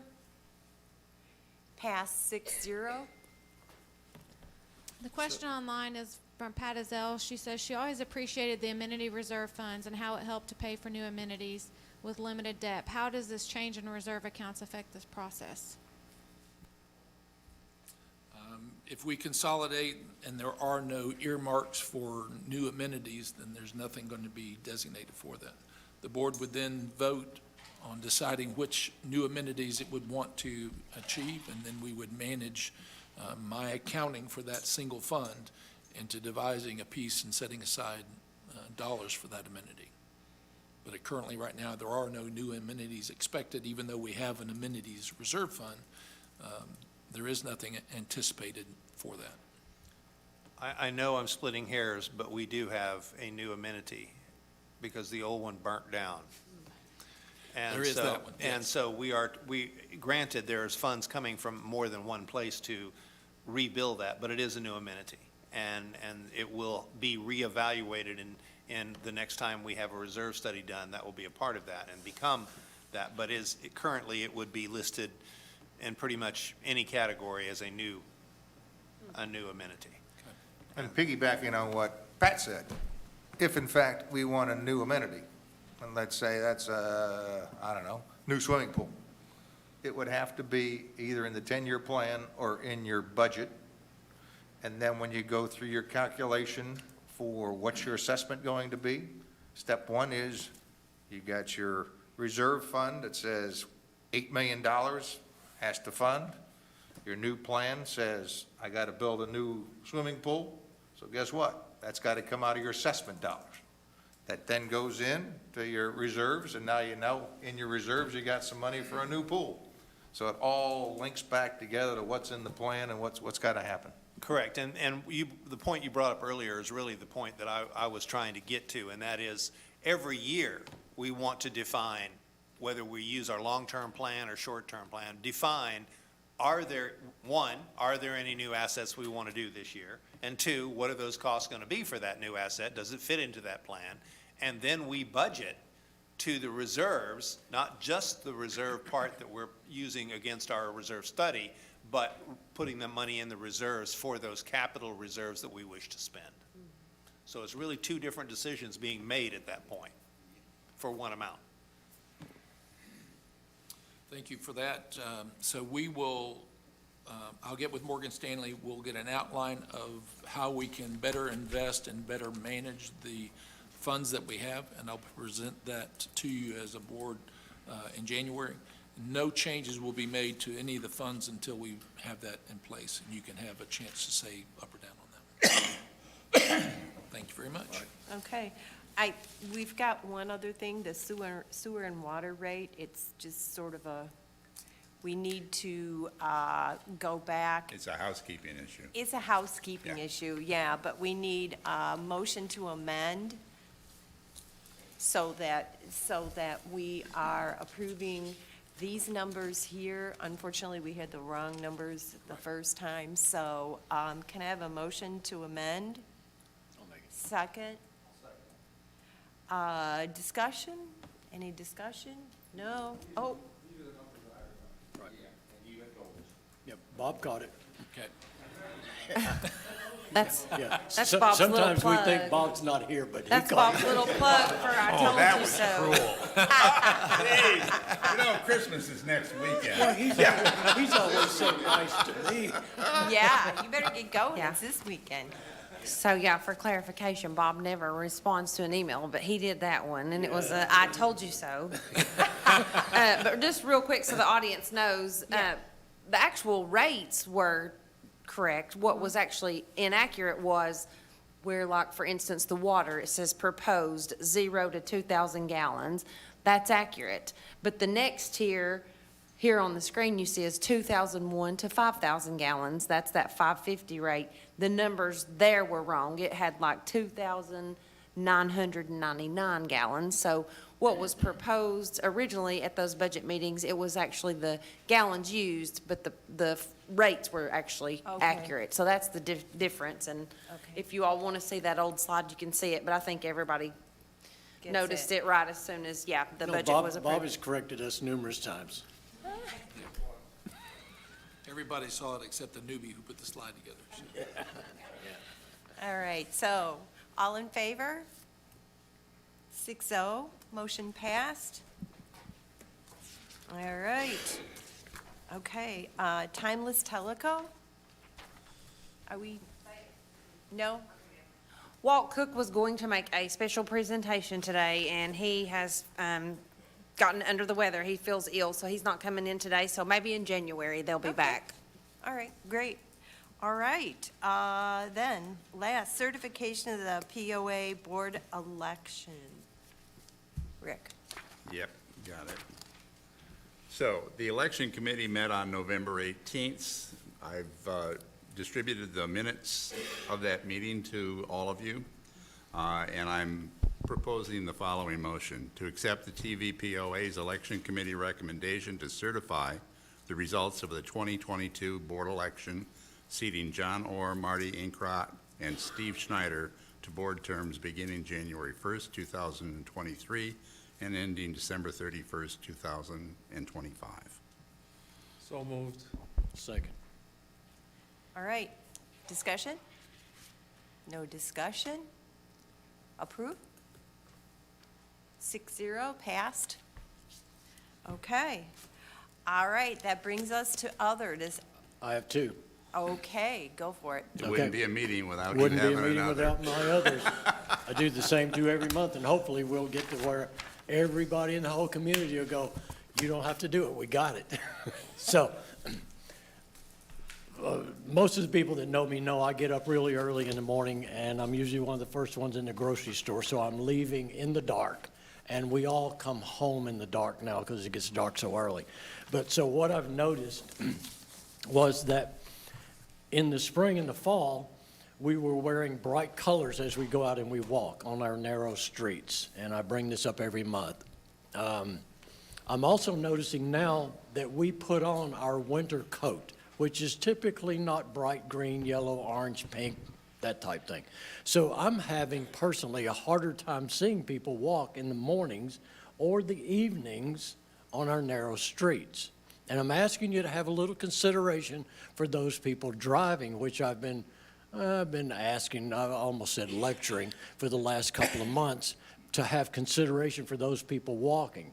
Because us that are out walking are not as fleet of foot as we used to be. We don't get out of the way as fast. And from my personal perspective, I think I would rather be hit by a car than hit somebody else. It would be just absolutely horrible to run into somebody. So drive slow. By the time you get off of any Tellico Parkway Street going to the farthest reach in any neighborhood, it won't cost you over a minute. So drive nice and slow. Be very aware of the people, and the people that are out walking, please wear bright clothing so that others can see you when they're driving. All right? Okay, got Second it. thing, all boat slips must be renewed by January 15th. I promised the Marine Advisory Committee that I would do this. I've done it for the last 4 months. And if you recall, last year, I reported that we had over 40 slip leaseholders that had not renewed their slip or paid by January 15th. They had not paid by May the 1st. Well, I take that back. They all paid by May the 1st. We had well over 100 people the first couple of months. We have over 200 people waiting for your slip. There is a penalty fee, and typically the response is, I spend the winter in Florida, I go to Arizona, I travel, et cetera, but you're paying the Loudoun County utility bills, you're paying your insurance bills, you're paying those, and we expect you to pay and renew your automatic slip renewal by January 15th. Please, those are my two. Thank you very much. All right. Any others from the board? No? Any others? Yes, sir. On the, my name's Harry Rucker. On the Wednesday before Thanksgiving, we lost water pressure in Toka due to water main break. And at 6 o'clock in the morning, we lost it. My wife said, we got 10 people coming, and we've got to get it fixed. Well, by 1:30, it was fixed. And that's due to, I think, to the professionalism, the diligence of our Public Works Department, and most off, the readiness of it. They had the material, they had the contract to fix that. So I want to thank them, and I want to thank the public workers, the individual guys that got down there in the mud and dug that stuff up and fixed it that day. So thank you very much, and you all have a Merry Christmas. All right. Thanks so much, Harry. Anyone else? Yes, sir. Yeah, Bob Denny again, and I have two issues I'd like to bring up. The first one is spur of the moment because it's a response to the change in your procedure for voting and recording how the votes were cast. I understand the issue and I don't disagree with it, but I'd ask one allowance that if it's less than a unanimous vote, that maybe you go do a roll call. Since the only record that we as voting residents would have to identify who voted which way on what issues would be the video, I think it would be much easier if we actually had a voice vote and a roll call vote on that video rather than just a show of hands. So, Bob, let me ask you a question. Sure. What benefit does it provide to have? Sure. Yeah, the benefit to me personally, I don't know about anybody else, is that to Chet's point, the board is held responsible as a board, one board. I don't vote for one board. I vote for 7 different members throughout the year, you know, as the elections come. So I would like to know how various members voted on certain, especially the controversial issues. And if I don't have any verification of how that person voted, I might not know how to cast my vote if they are running again. So, does that answer it? Yeah, the only thing I have to say to that is we're not Congress. We're not any other kind of municipality where how a person votes should change whether you vote for them or not. One of the virtues of how a board is set up is, for argument's sake, if you have an obstreperous board member who really isn't acting in the best benefit of the community, and it's pretty obvious they aren't, Sure. whether they vote yes or no doesn't matter, because there's 7 other people on here, or 6 other people on here who overvote them and resolves the issue. And so anytime we start singling people out because you want to vote for them because they vote in a specific way, what happens for the people who vote no today and yes tomorrow? Then how do you evaluate them, and how do you? Well, yeah, I understand, and I don't want to be argumentative, but that's my decision. Understood. If I want to be a single issue voter and somebody has voted against something I support, then I might not want to support them. But that's up to me. Right. You know, the one thing, though, too, that, and I will say this now, that, you know, you may come and think, boy, I know I have it crystallized in my mind how I'm going to vote, because you feel a certain way, even though you're on the board. But then, as we discuss and talk about things, you can start changing, maybe not how your mind works or what you're thinking, but you may change your vote because this is for the good of the community. Okay, so I just want you Sure. to think about that, because I'll tell you, there's a lot of times I raised my hand and it's not what I wanted for 162 Knutsu. So I just want you to think about that. Yeah, I understand. But I just for, if nothing else, for individual personal record keeping, I might want to go back and remember who voted how on certain issues when it comes election time. That's really what it comes down to for me, and it's just a request. So, answer that request however you feel is best. Bob, let me just add one thing. Yeah, Our bylaws do not require that kind of a vote. It's basically a show of hands kind of vote. And, oh, by the way, Robert's rules would say that if an individual board member wanted to have a voice vote, that board member can request it. okay, and I appreciate that. And I guess what I'm asking is, if when that situation arises, might one of you please ask for that voice vote? That's all, it's just a That request. depends on the situation, Bob. Gotcha, I'm good with that. Another observation real quick, Bob, just for other people too, is one, the board members sit in the same seat every year where they're at. So, and they also have nameplates in front of them. So it should help people know who's who It should. moving throughout the year. Just something for should. people to be aware of. Yep, I got it. Thank you. Like I said, that was a quick one. So you're going to come to my house and protest if I vote against something you want? I would never do such a thing. Never. But, okay, my other issue, the thing I'd just like to discuss, probably take a few minutes, budgetary. At the end of last year, this year, toward the end of the year, we had that reserve analysis. And I'm extremely grateful to Finance Advisory Committee and anybody else who was involved in initiating that. I think it was a really good thing to do, and I think we got a lot of benefit, good information from it. That said, we got it just about before the budget cycle started, planning. So I think there was a lot of deer in the headlights by at least residents, maybe Finance Committee and maybe board members, like, holy cow, that's a shock.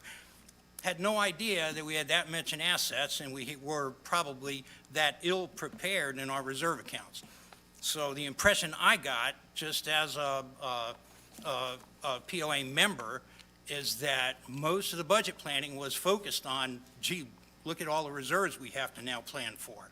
So I think there was discussion among residents, maybe among board members as well. Most of that planning focused on building the reserves.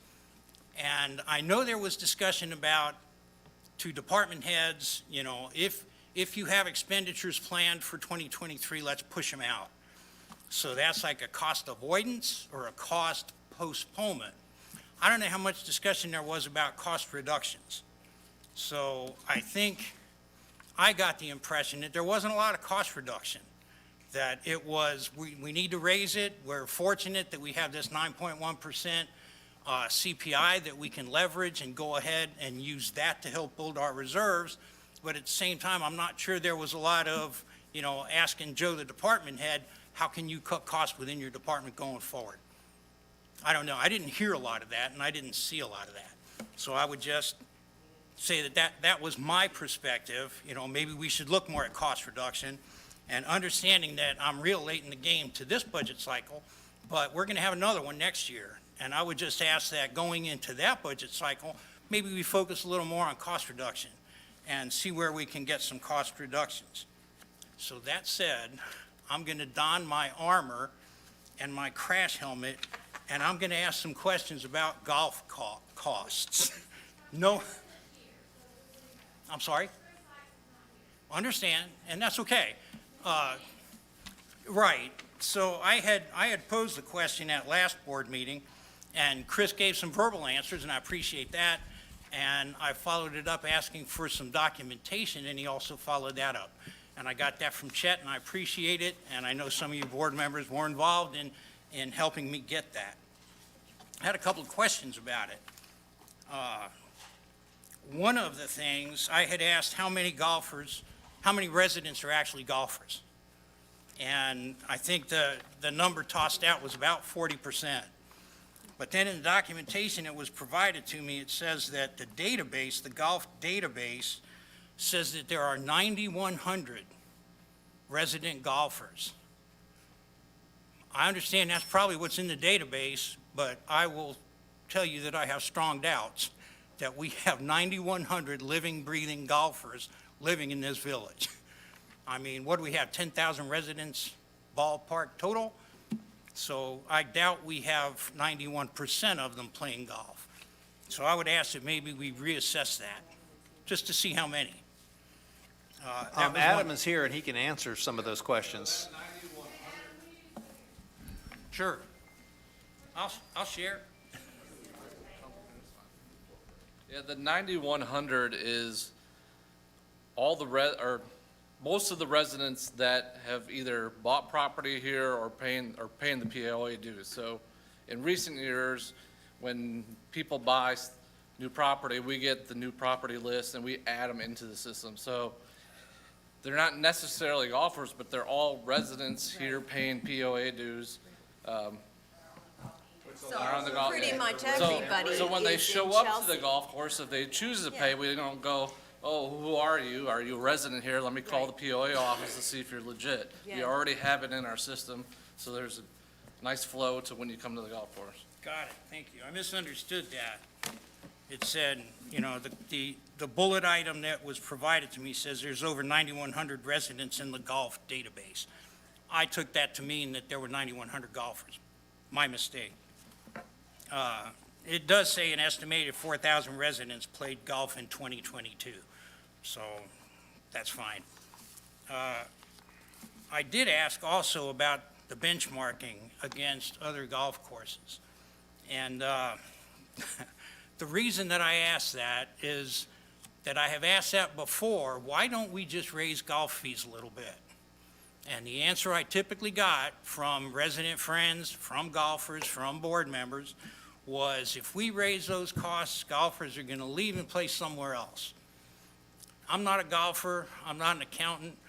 I took that at surface value. You dig into it a little bit, and I'm not quite sure that's true.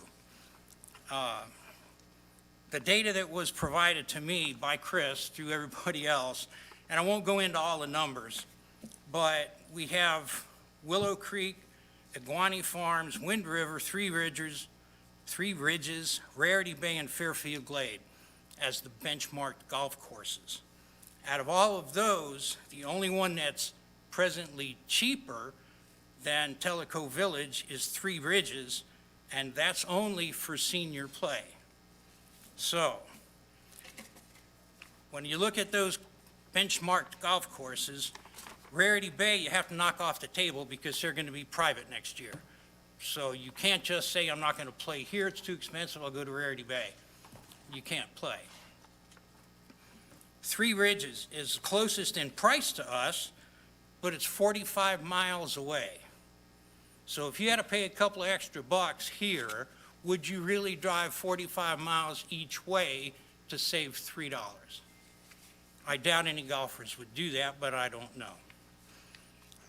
Willow Creek is 25% higher during the week, 40% higher on weekends.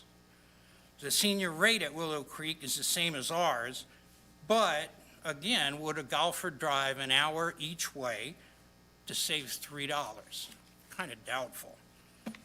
Iguani Farms is roughly the same price as we are, but it's 29 miles away.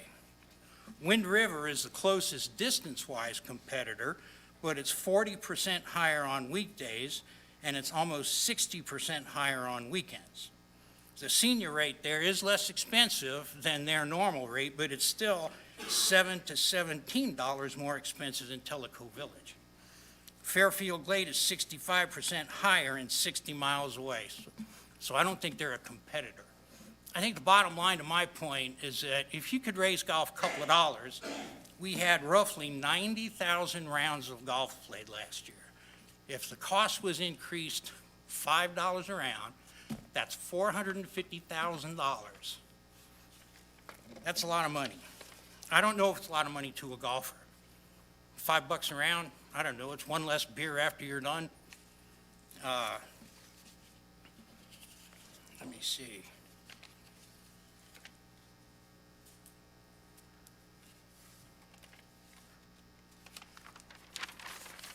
Yeah, the golf subsidies.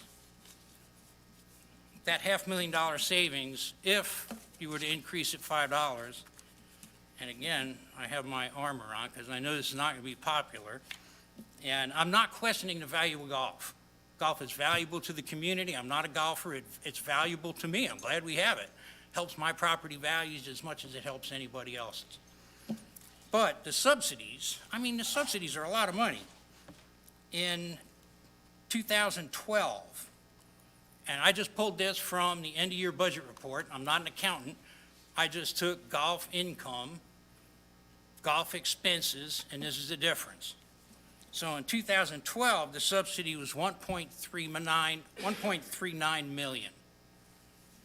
This year, it was 1.48 million. So it's up a little bit. In the interim years, in 2018, it was the highest. It was 1.85 million.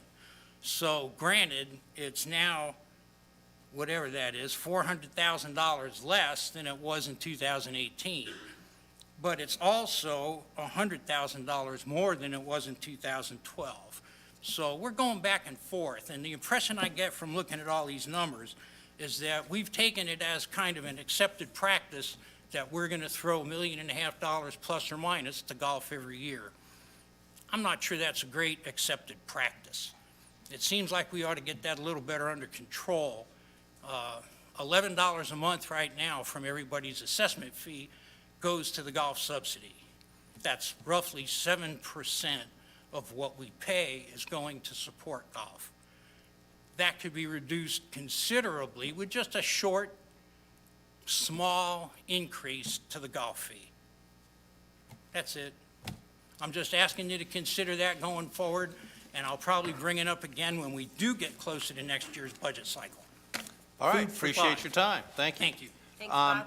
And only other thing I want to add is that in every single department that I oversee, cost reduction is the first thing on the list of tasks that they have to do every year. So regrettably, we can cost reduce all we want to, as long as prices still keep going up. For me to cut everything I do by the same level is going to end up where we're going to start deferring things. And as you all know, that's never a good cycle. It's worse than that, because what we offer the homeowners is customer service. And if you start cutting costs excessively, customer service plummets. Couldn't agree more. Could not agree more. Okay, any others from anywhere? No? Okay. to do mine again? You know, actually, we don't ever do these. Okay, with that, I think we can call All those in favor? adjourned.